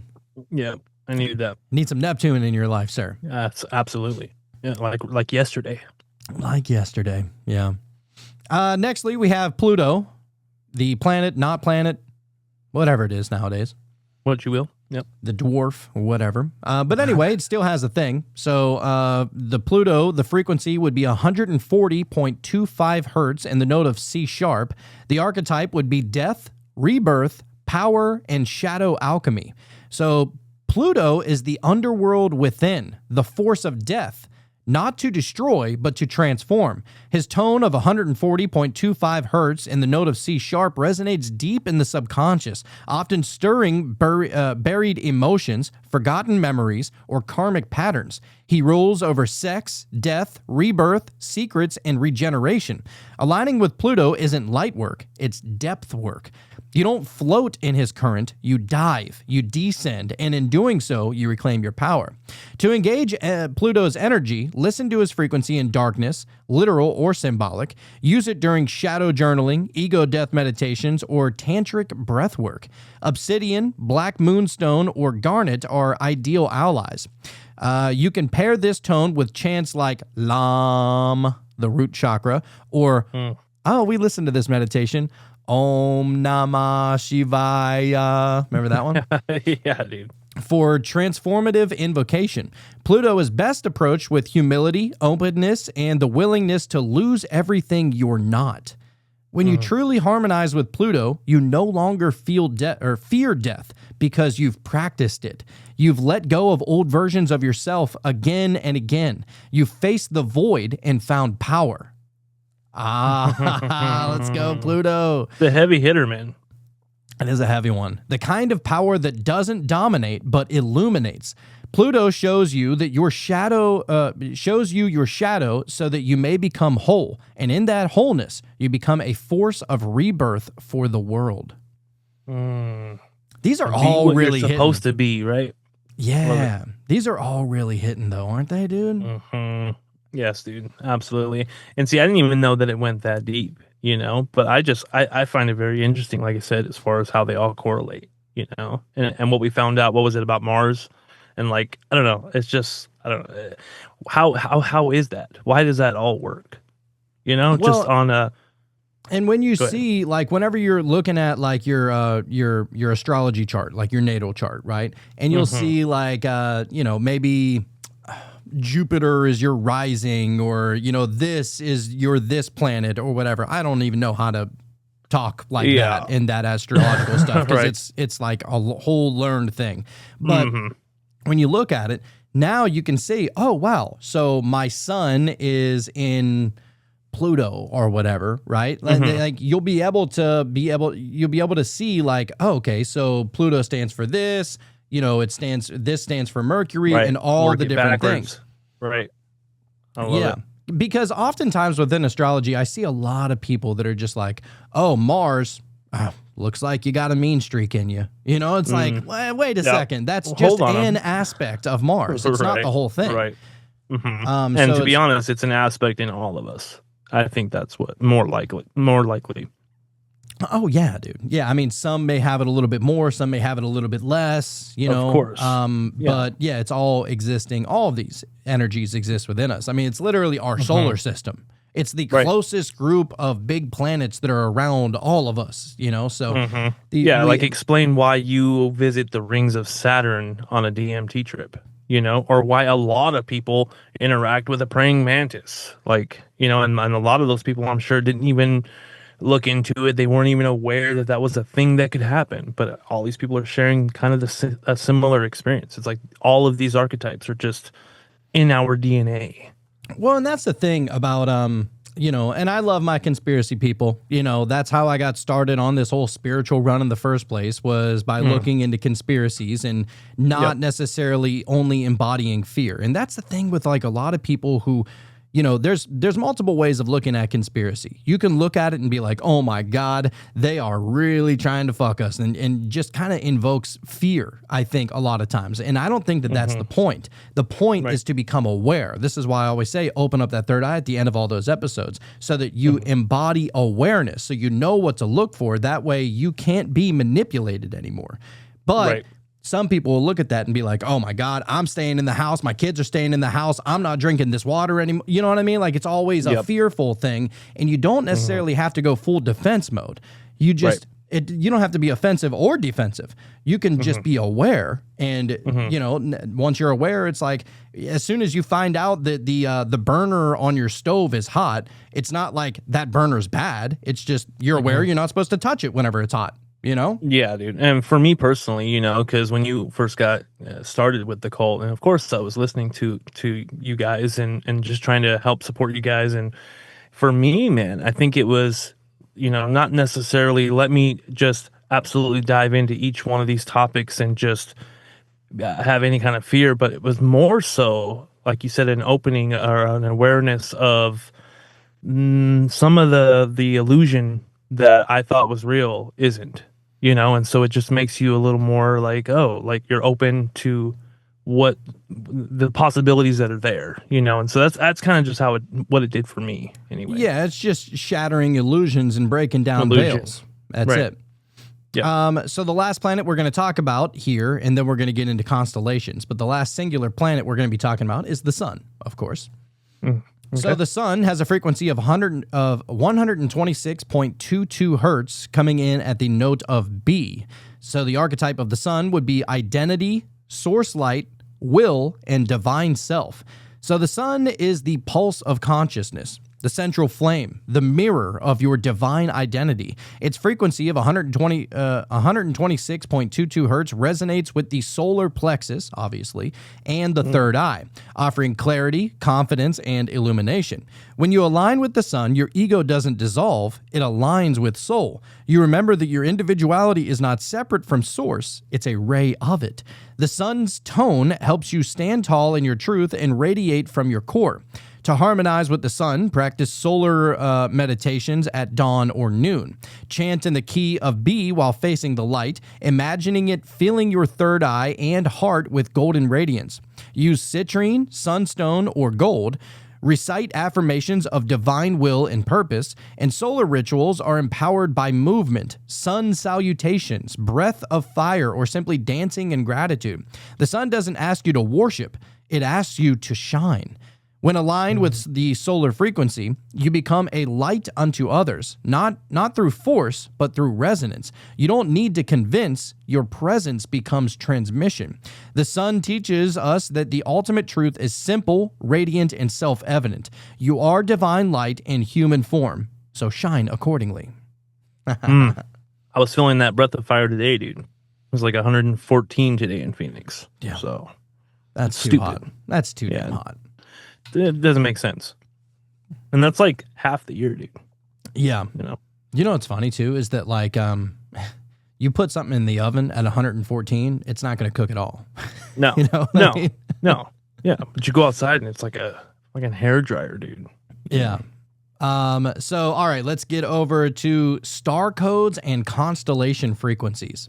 This is a bit of a longer show, but it has to be because we're talking about literally the vibrations of every planet and not all the constellations, of course, just some of them. But yeah, it had to go here to kind of look at it in a semi-full scope at least. Well, take us there, dude. I'm ready. We're here, Yeah, buddy. So stars are not just lights in the skies. Or in the sky, they are ancient frequencies, singing your soul's origin story. So if you look at stars as the energetic gateways, so constellations have fascinated mystics, shamans, and stargazers for millennia, not because they form recognizable pictures, but because they seem to transmit something ancient. The Gnostics, the Druids, the Egyptians, and Mayans believed that certain stars were more than distant suns, they were living entities, astral realms, or consciousness frequencies in the sky. Yes, yes, that's it. And they were way more in tune with all of that shit, dude. You know, so for them to come to that understanding is interesting to me. Oh, dude, like, you know, me and Jacob, we did an episode recently on the Dogon tribe, which is who Electro Nick always brings up as far as the Dogon is one of the more ancient tribes that are still living on Earth. I believe it's out of Africa. Okay. Yeah, I think it is out of Africa. Right. But over there, they literally knew about Sirius B before anybody else knew about it. So really? You have Sirius A, which is, you know, the main like North Star kind of situation. Yeah. And then it has like a luminary that is behind it almost directly called Sirius B, right? So you can only see it every so often No, you literally can't see it. Like, you can't see it, but they knew through meditation and ritual that it was there. Yeah. Oh, wow. Isn't that crazy? They knew about that like hundreds of years before we ever even got like telescopes or anything like that. Oh, that's Gnosis. Dude, you're fucking tuning in, to the stars. Fuck. So, so every constellation holds a pattern of energy, and when meditated upon, these patterns can activate memories, psychic downloads, or shifts in internal resonance. Modern physics now supports what mystics intuited. There we go. So modern physics now supports what mystics intuited, which is that stars emit electromagnetic radiation beyond visible light via radio waves, gamma rays, and even gravitational signatures. These are not symbolic metaphors, they are real frequencies. To the mystic, those frequencies affect consciousness. Some people, especially starseeds or intuitives, feel a deep familiarity when meditating on specific stars like Sirius, Arcturus, or Vega. These reactions may not be remembered with the rational mind, but the soul remembers, and through frequency, it begins to wake up. To interact with a constellation energetically, you don't need a telescope. You need intention and stillness. So go outside, locate the constellation or one key star, and simply gaze. Breathe in rhythm. Imagine the light from that star entering your third eye or your crown. Then feel. Don't think. Feel. You may sense emotion, memory, or imagery that seems otherworldly. This is resonance occurring across time and space. With regular practice, some report visionary dreams, downloads of purpose, or spontaneous insight. It's a communication of light, literally. Yeah, buddy. Dude, just understanding how a lot of this works and that it even works at all. I feel like my next Foreco trip is going to be a little bit different. You know what I mean? Like just knowing the different things that you can do and just in your mind. You really don't need some frequency playing or you know, a crystal, which I mean you can do that, of course, but just in your mind, you can just tune into that. And of course, when you're on Foreco, everything is just a little more, you know what I mean, mystical anyways, and so yeah, that's going to be interesting. Well, and also I was actually going to take a little trip this last weekend, but I don't know. I kind of want to be fasted and like, you know what I mean? Because I was eating junk all weekend, and I was like, I'm not trying to go there. You know, been there, done that. This whole week in preparation for going to Bro Grove, because I knew I was going to trip whenever I'm there, I've been, I've been like, not fasting, but like, what's the other one? Intermittent fasting. Intermittent fasting. I'm only eating one meal a day, and I'm detoxing. So I've been taking this thing. It's called the Cleaner. You can get it on Amazon, but it's a bottle of, and it literally like detoxifies and like deparasites all of your body. So it'll get all of the shit out of your lungs and your liver and even your blood and like dude, it's such a good like detox kind of thing. People have been saying good things about it, or Like it's Dude. been around for a while. Yeah, it's got a lot of reviews. I just got my parents on okay. it because it's been clearing me out, son. Let me just tell you, like Okay. it's been All right. it's been great. So if you want Might have to look something, into it. because they say that whenever, like, especially if you're doing like an ayahuasca ceremony, you got to go through the whole purge thing in order to be able to experience it. And I was like, Which well, makes sense. I yeah. mean, it does. oh, 100%. And so that's why I was like, you know what? Let me go through my own little purge. That way I can Yeah. fully kind of embrace the trip Oh, itself. yeah. Oh yeah, it's about to get mystical, dude. I hope so. You know? Trying to connect. So all right. So now we're going to get into aligning with major constellations. We're going to explore a few of the most energetically potent constellations, each with its own archetypal vibration and energetic offering. So first, we're going to get to Sirius, which is in Canis Major, and the frequency would be divine blueprint and higher consciousness. Sirius. Wisdom. Yeah. I was actually, it's weird that you brought that up because I was actually looking into that, and I think wisdom is one of those. Makes sense. Yeah. Yeah. Or Sophia. Mm. Yep. So Sirius is considered by many ancient cultures to be the spiritual sun, the hidden source of light behind the visible sun. The Dogon tribe. Oh, how about that? Mm. So Almost like you knew something. Almost. So the Dogon tribe, the Egyptians, and early esoteric schools all pointed to Sirius as the place of the gods, the gate of divine wisdom. Energetically, Sirius emits a frequency said to awaken soul memory, a remembrance of why you incarnated and what your mission is. It is deeply connected to divine intelligence, high-level intuition, and the ancient priesthoods of light. Meditating with Sirius is powerful during early July when it begins to rise with the sun. Early July, that's coming up. Mm-hmm. When it begins to rise with the sun, a time the Egyptians called the heliacal rising. So like the sun rising, basically, symbolizing resurrection. So you would place lapis lazuli, sapphire, or clear quartz on your third eye and visualize a blue light pouring down into your crown.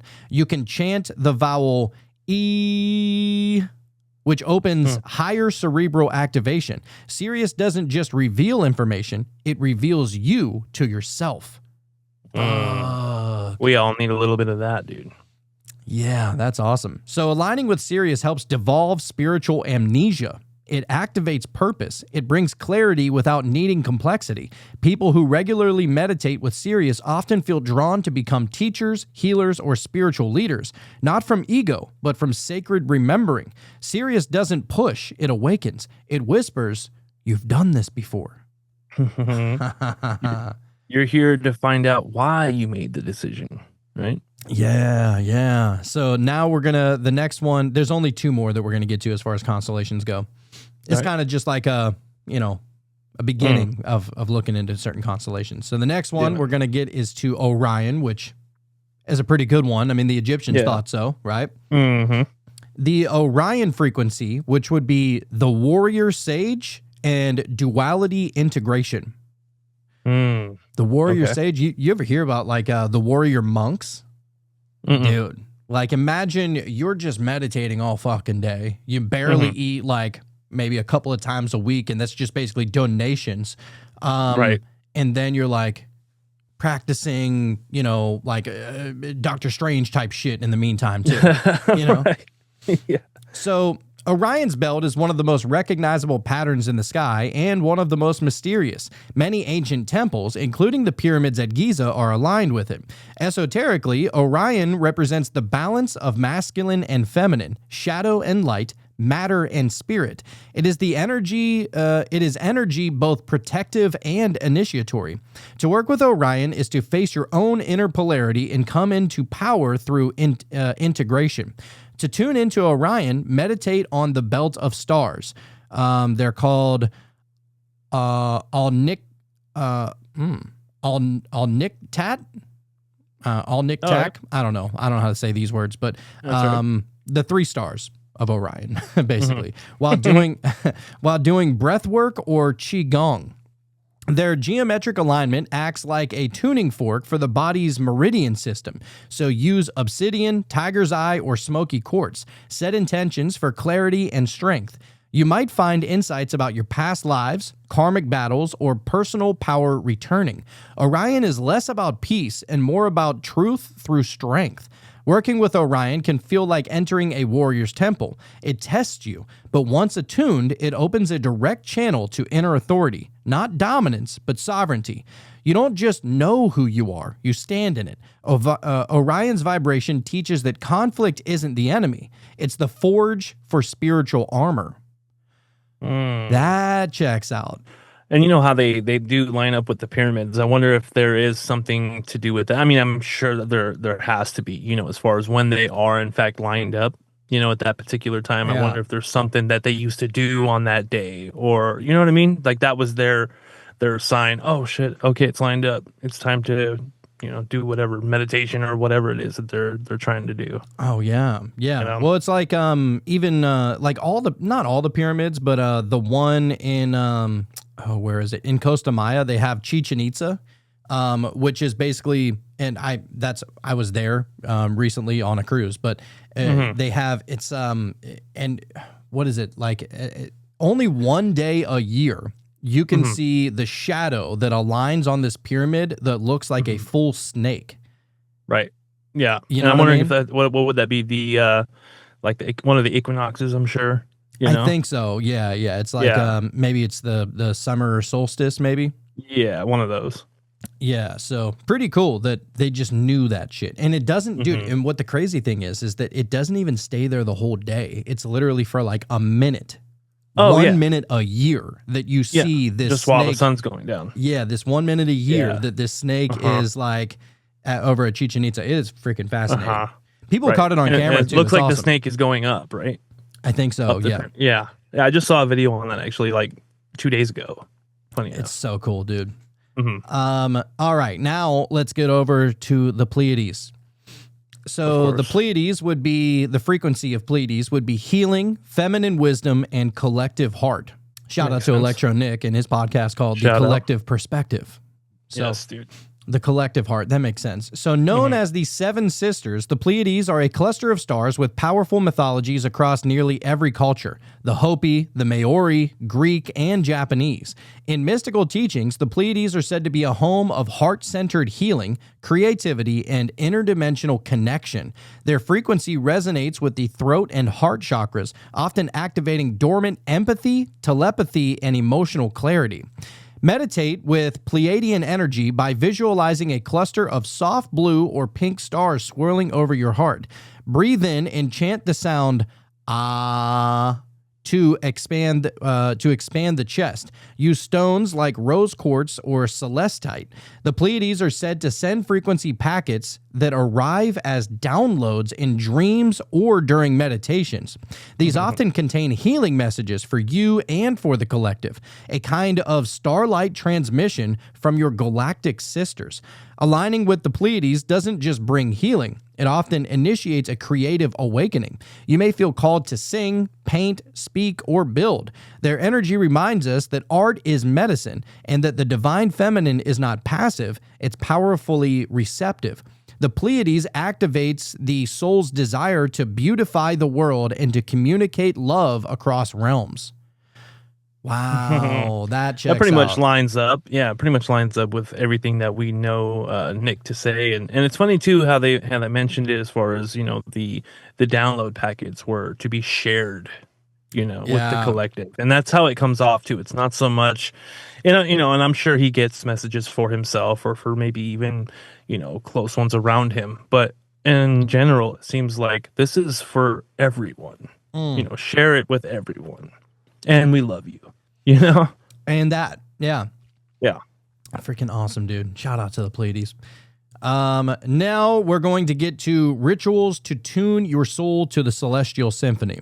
You're not here to worship the stars. You are here to remember that you are made of the same music. So here is some of the daily practice, which would be planetary days and frequency rituals. So Okay. every day of the week is ruled by a specific planetary force, and aligning your rituals, meditations, or intentions with these days amplifies their resonance. Monday is ruled by the moon, perfect for emotional healing and intuition. Tuesday is Mars, ideal for action and boundaries. Wednesday is Mercury for communication and clarity. Isn't that interesting that Wonder Wiz Day lines up on Mercury Day on Hermes Trismegistus Day? I'm actually not surprised. I'm going to be honest with you. I'm not surprised either, really. Thursday is Jupiter for abundance and vision. Friday is Venus for love and creativity. Saturday is Saturn, obviously, for discipline and introspection. And Sunday is ruled by the sun for self-illumination and spiritual will. Just by aligning your spiritual work with this rhythm, you begin to flow with the celestial current rather than against it.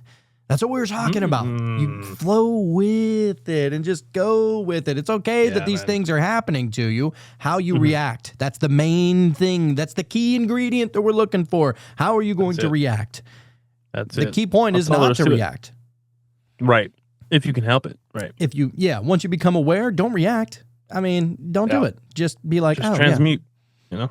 yeah, Saturn or, Mercury must be in retrograde. Big deal. Whatever. I mean, Yeah. shit's not going It's right. whatever. I'm not going to react. I'm not going to feed into it. Yeah. You know? Don't even trip. So you can amplify these daily alignments using sound frequencies specific to each planet. Simply play binaural beats or tone generator tracks tuned to that planet's hertz while meditating, journaling, or chanting. Use oils, crystals, or colors corresponding to the planetary archetype. Even 5 minutes of daily resonance can begin to reprogram your energy field, syncing your nervous system with cosmic truths that are far older and wiser than human timekeeping. The key is consistency. Even a simple practice like lighting a color-coded candle and saying a prayer in the tone of that planet builds a relationship. It's like showing up at a temple of Jupiter every Thursday to say, "I'm here, teach me." That's cool. I dig it. Over time, this dialogue deepens. You stop asking for help. You start vibrating as the help that you once sought. You're not just working with planetary energy, you're working as it, embodied. You're being it, dude. Literally, that's everything we've been trying to say here recently. You don't pray to something that is separate from you. You just resonate as if you are that, right? Like we talked about. Instead of praying to Jesus, embody the Jesus energy. Instead of praying to Zeus, embody that Zeus energy kind of situation. You know? As they would do. Say as they would say. Right. Tesla said, everything is energy, frequency, and vibration. That's Just it. saying. That's it. Yep. So, star meditation, receiving frequencies from the constellations. Okay, so now if you're trying to get on the constellations rather than just the individual planets, so star meditation is one of the most star meditations is one of the most direct and ancient ways to receive cosmic energy. Choose a star or a constellation you feel drawn to. This pull is often not random, but karmic or energetic. Go outside at night, locate the star, and sit in silence. Gaze gently, and with every inhale, imagine the starlight entering your third eye. On the exhale, imagine that light spreading through your body like electricity, softening your edges, awakening remembrance. You may wish to play a solfeggio tone or a sound bath in the background tuned to that star's known or intuitive frequency. If you don't know it, simply choose a tone that intuitively feels right. Light incense, place crystals in a star pattern around you. Oh, I never heard about that one. Normally it's just in a circle. That's pretty cool. Oh, well, I guess, the pentagram, that's a star. Yeah. Okay. Put it in a star pattern around you. White Boy Wizard said, "I'm gonna soften your edges, baby." Yeah. So place the crystals in a star pattern around you or draw a sigil representing the constellation that you're working with. These physical anchors help bridge the vastness of the cosmos with the intimacy of your body and mind. Over time, these meditations unlock new capacities. You may receive visions, feel shifts in your DNA, or begin to speak a kind of soul language. These are not hallucinations. They are resonant transmissions. The stars are alive. They are broadcasting. And the moment you attune yourself with sincerity, they respond, not as gods above, but as family calling you home. Because you are part of. You're made of the same stuff.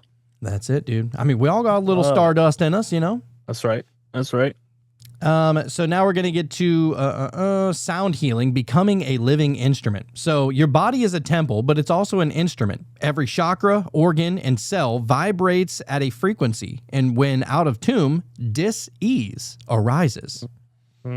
Using planetary and stellar frequencies through tuning forks, crystal bowls, voice, or digital tones allows you to restore coherence to your energy field. Sound healing isn't about entertainment, it's about entrainment, causing your body to harmonize with a higher frequency through resonance. Try a chakra sweep using planetary tones. Begin with Earth's Schumann resonance at the root, then move upward. Mars for solar plexus, Venus for the heart, Mercury for the throat, and so on. End with the sun at your crown. With each tone, visualize the corresponding planetary light spiraling through the chakra, burning away distortion and reactivating your original divine frequency. This is vibrational alchemy. In these sessions, you're not just receiving frequency, you're learning how to generate it. Over time, you'll find that you can tone with your own voice and shift the vibration of a room. I was just thinking that. I was going to make that joke, but now I can't. Say people are going to know when you walk in the room, you know. But yeah, buddy. Well, they are, literally. So you become a mystic tuning fork, a radiant beacon, a bridge between the earth and sky. And this, perhaps, is what ancients always meant by becoming as the gods, not worshiping them, but remembering that you were never separate. Dude. Telling you, it's on some shit, bro. I needed this episode more than I knew, dude. You know, Me too. And I kind of had a feeling going into it that it was going to be the case. Yeah. And I'm not even bullshitting, dude. Yeah. Sometimes they just hit different. Yep. Nextly, we have, well, I wanted to get into astrotheology a little bit here too. So the stars behind the scriptures. So every religion is a constellation of symbols. Every star or every symbol is a star. So, and eventually we're going to get Micah Dank on Meta Mysteries over here. He's the dude, right? Dude, fucking guy knows everything there is to know about astrotheology. Like, just like that is his thing. Just like pantheism is optimistic's thing, you know? Right. It's like all of these different aspects of ourselves, right, are just like teaching us these individual things. Yeah. Yep. Yeah. So, and the thing is that he's only available at certain times, so it's hard to schedule him and everything because we usually only shoot at night. He's more available during the day. We'll figure it out, but he's awesome. Yeah. I mean, if we got to do it on the weekend or some shit. And the thing about getting him over to Meta Mysteries is that we can go deeper in the conversation. See, over on the Cult of Conspiracy, I vibe with what he's saying, but there's always that pushback from Jacob, obviously Christian, because Micah is like, look, Micah believes, I don't know what I'm not going to go this far, but what Micah Dank believes is that all of the religious stories, they're all just myth. Like, they were never actually people. So, like, he doesn't even believe that Jesus ever actually physically existed. It's all symbolic. Which, I mean, to be honest, doesn't matter. It really doesn't matter if these people existed or not. It's just about learning what the frequency in the mythology of the story really is. That's all. That's all you're going to take anyway. Right. You know?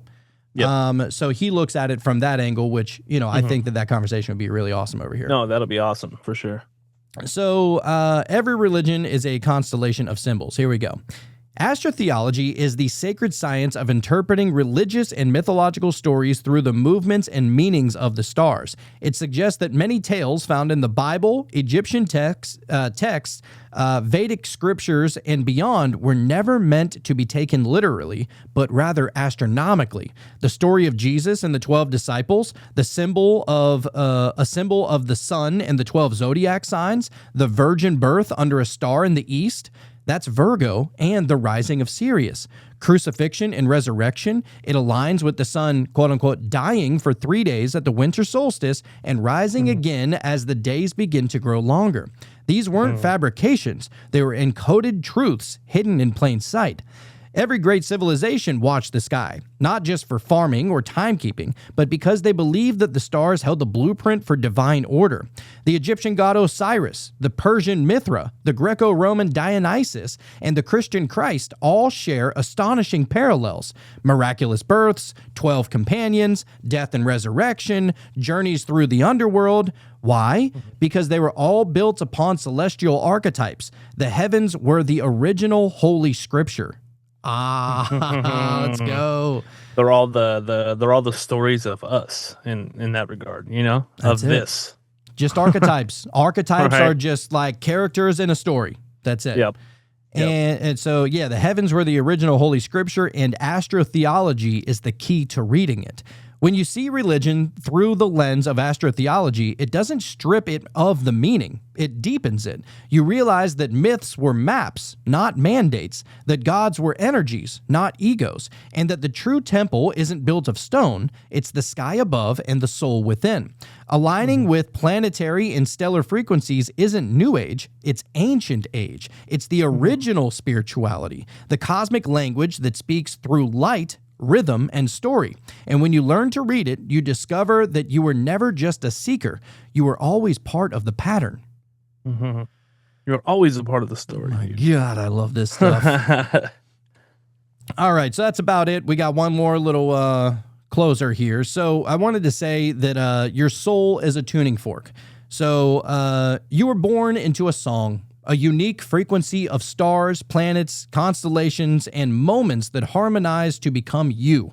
Every challenge you faced, every synchronicity you've witnessed, every longing in your heart, it all pulses with resonance. The planets are not distant, they are inside you. The constellations are not just stories, they are reminders of your place in a larger pattern. And the stars are not just light, they are memory. When you breathe in their frequencies, you align with their tones. You don't just connect with the cosmos. You remember that you are the cosmos, temporarily expressed as a human being, tuning yourself back to source. So as you walk away from this, I invite you to become an instrument. Sing your soul, sound your truth, and most of all, tune yourself to the music of the stars. I love it. That was beautiful. God, yeah, I love dude. this stuff, dude. Oh yeah, that was great, dude. It's so good. Mm-hmm. All right, Sean, it's time for that tarot reading, sir. But actually, you know what? Before that, what are your thoughts on this? What do you think about all this, dude? I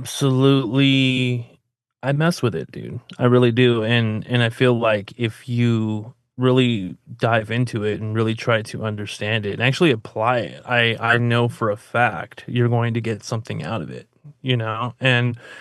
And I don't know, I just feel like there's a lot of truth in there, just like how a lot of like you were just explaining, as far as a lot of the religions are based off of the story of the stars. Like, that tells me that there's something really to it, you know? And that's why when you pick a religion, or not to say pick a religion, but, you know, you're a part of some type of faith, that it just resonates because it has to.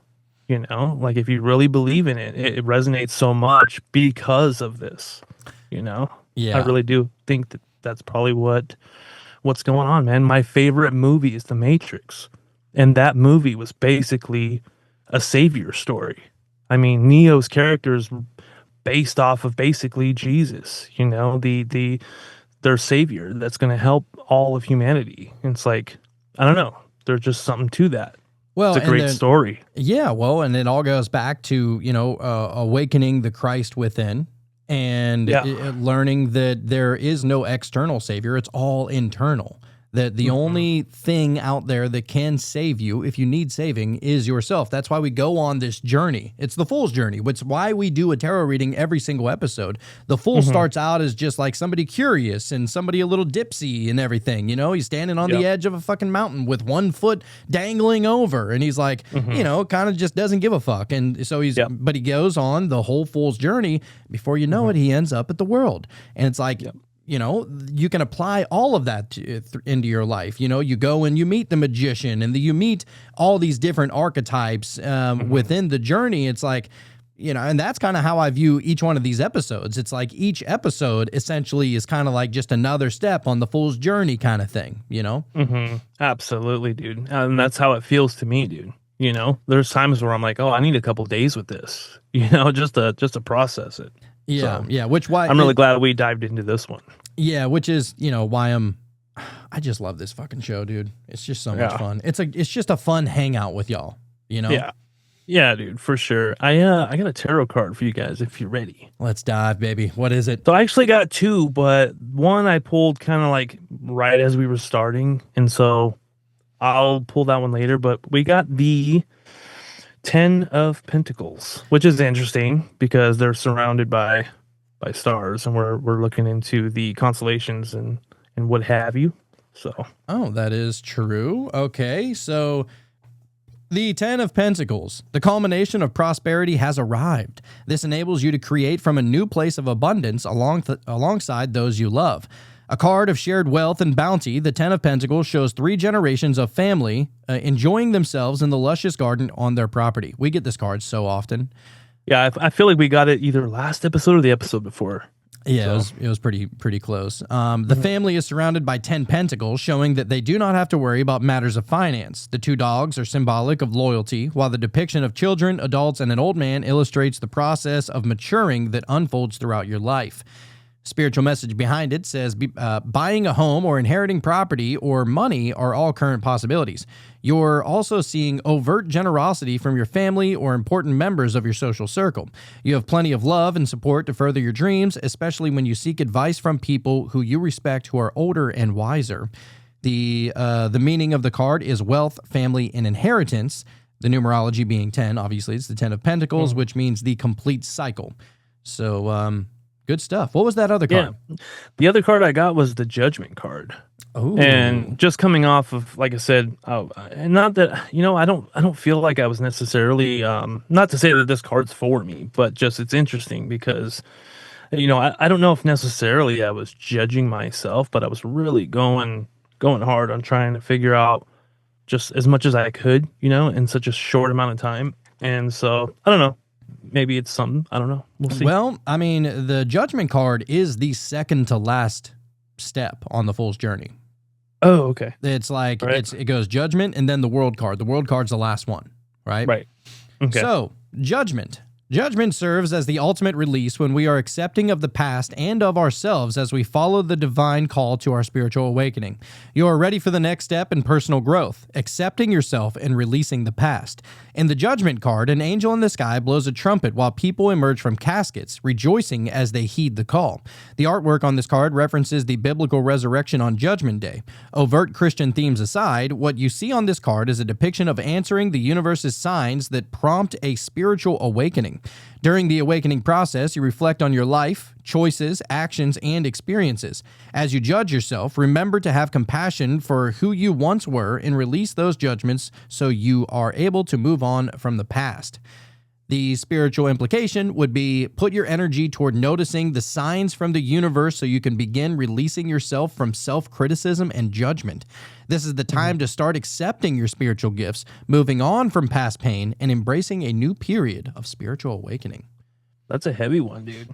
That one packs a punch.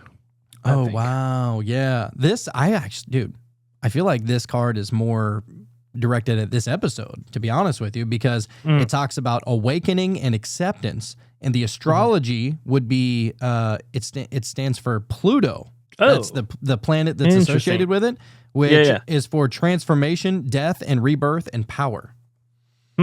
See, this was the first card that I pulled, and because we had just started the episode, I was like, let me just put it aside, and then later on, I pulled another one, and so I was like, well, I'll just present both of them and see what shakes, Wow, yeah. Love it, dude. I dig it, dude. That was a pretty in-depth episode and pretty in-depth kind of we don't normally do 2 tarot cards, but Sean felt the call. Yeah, dude. I just don't question it anymore. So you get no need to. Just go with the flow, baby girl. No, so we're gonna wrap it up and get over to the meditation. Are we going to do a Uranus meditation, or what was the other one we were talking about? Not mine, yours. You know. No, I don't know, dude. Whatever you think. We'll see. Okay. We'll surprise them. We'll see what hits right. But yeah, so if you want to be able to join us on our meditations, the only place to do so is at patreon.com/metamysteries. That link's down in the show notes of every single show. Britt said Mercury sounded good too. Yeah, I'm thinking that too. Yeah, Mercury All right. was Let's do it. Mercury. It's Wonder Wednesday. Mercury is Wednesday. All right. You That's convinced it. me. Okay. You got us. That's what we're doing. Thanks, Britt. Yeah, thank you, Britt. And so I think that's what we're going to do. So if you want to be able to join us in those meditations, as I said, it's only on Patreon. We're not putting that on YouTube. We're not putting that on Spotify or Apple or anything, because then you got to worry about strikes and all that other bullshit. So yeah, you want to be able to meditate with us, head on over there.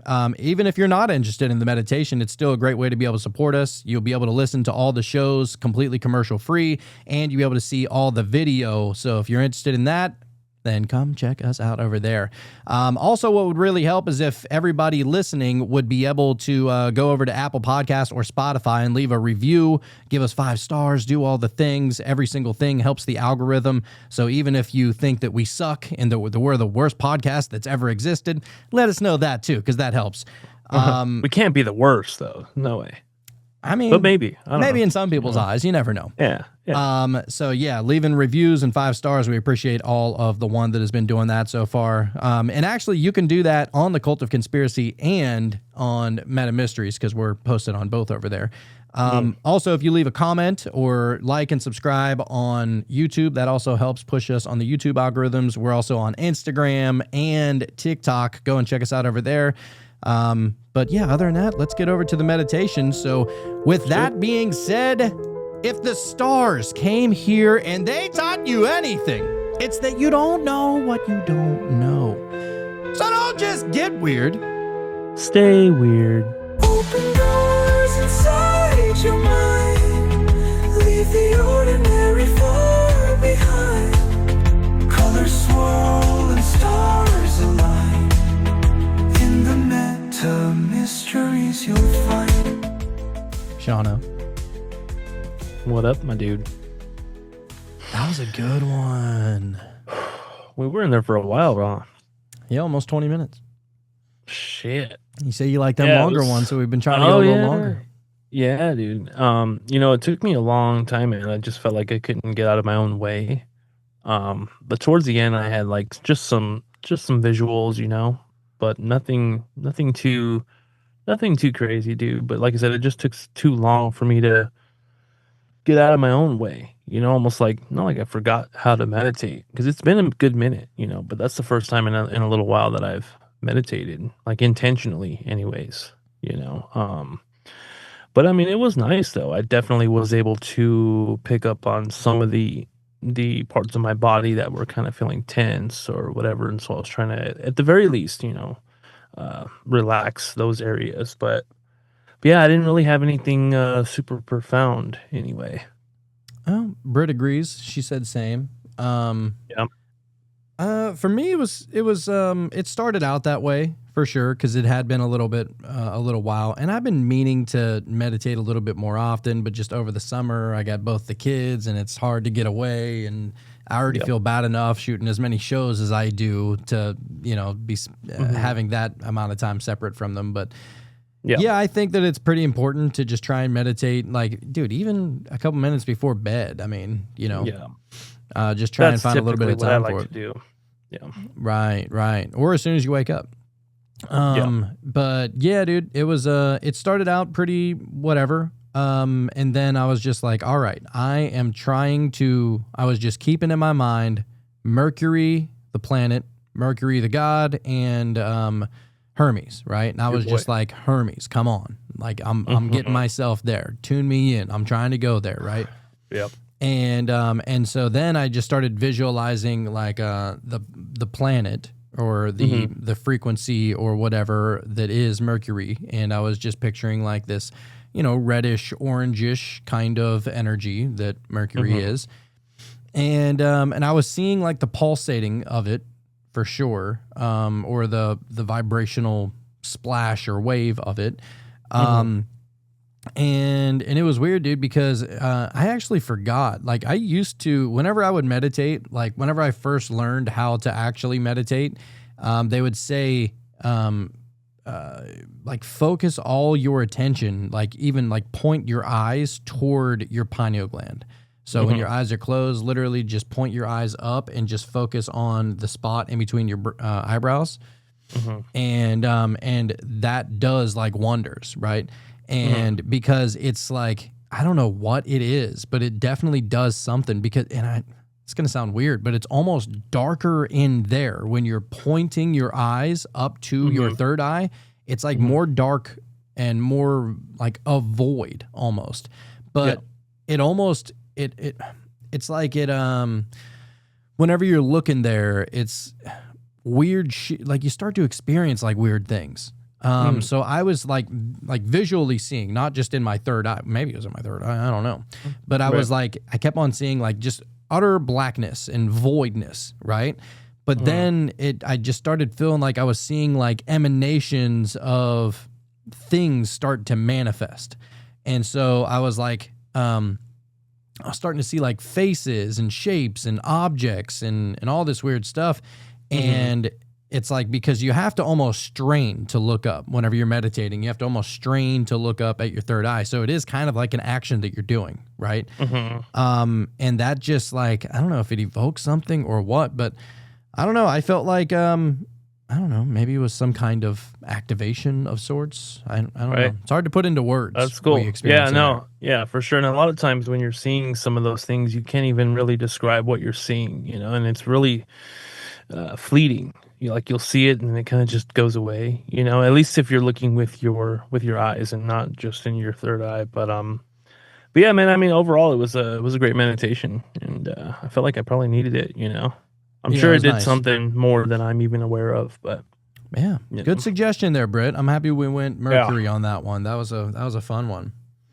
Just to sit there and like almost, I mean, for me at least, I was just trying to like connect with Hermes in any way that I could, you know. Also it being on Wednesday, which is Hermes and, you know, Mercury Day and all that. So yeah, it was pretty cool. Love it, man. That was great. Yeah, we were in there for a good minute though. We were almost 20 minutes. Yeah. Outside of that, I did want to say, Sean, if you have not gone to see How to Train Your Dragon, bro, we were thinking about going. So good. So now I must. All right. So good. Yeah. And afterward, I was telling the cult members this last night, but afterward I went to, because the movie theater we go to is inside of a mall, and which is like the dopest movie theater ever. But and so I ended up buying this, which is a dragon egg. Right? Oh, that's cool. And it's like 3D printed or whatever, but I wanted it because remember these were like the colors of my dragon whenever we did the dragon episode. Oh, right. And I was like, dude, you get the dragon egg, and then I mean it's kind of dorky or whatever, but I just thought it was cool, symbolic, you know, at least for me. And like inside of it is like this whole dragon, bro. Oh, dude, that's like, how cool. sick is that? I love it. But yeah, it was a great movie. Me and the kids, me, my daughter. It's live action, is it not? Yeah, dude. Oh, it's okay, so cool. good. It's like, I mean, I love the original ones too, but this one was the shit. It's like, it's for me, it's pretty rare that the live action ones are better than the originals. I mean, I love the live action ones, but they take some liberties and they leave things out usually and stuff. But this one was awesome. All right, man. You got me sold, dude. I'll take the kiddos. Maybe this weekend coming up. We'll see. You know. Britt said it's weird that you mentioned dragons because I thought I saw one in the meditation. Let's go, dude. Yeah, premonition there. That is cool. Good shit. All right. Well, I guess we'll wrap it up there. And the next time, all right, before we even wrap it up, we were planning on having an episode tomorrow night, but I don't think I'm going to be able to unless we shoot earlier, which we'll talk about it.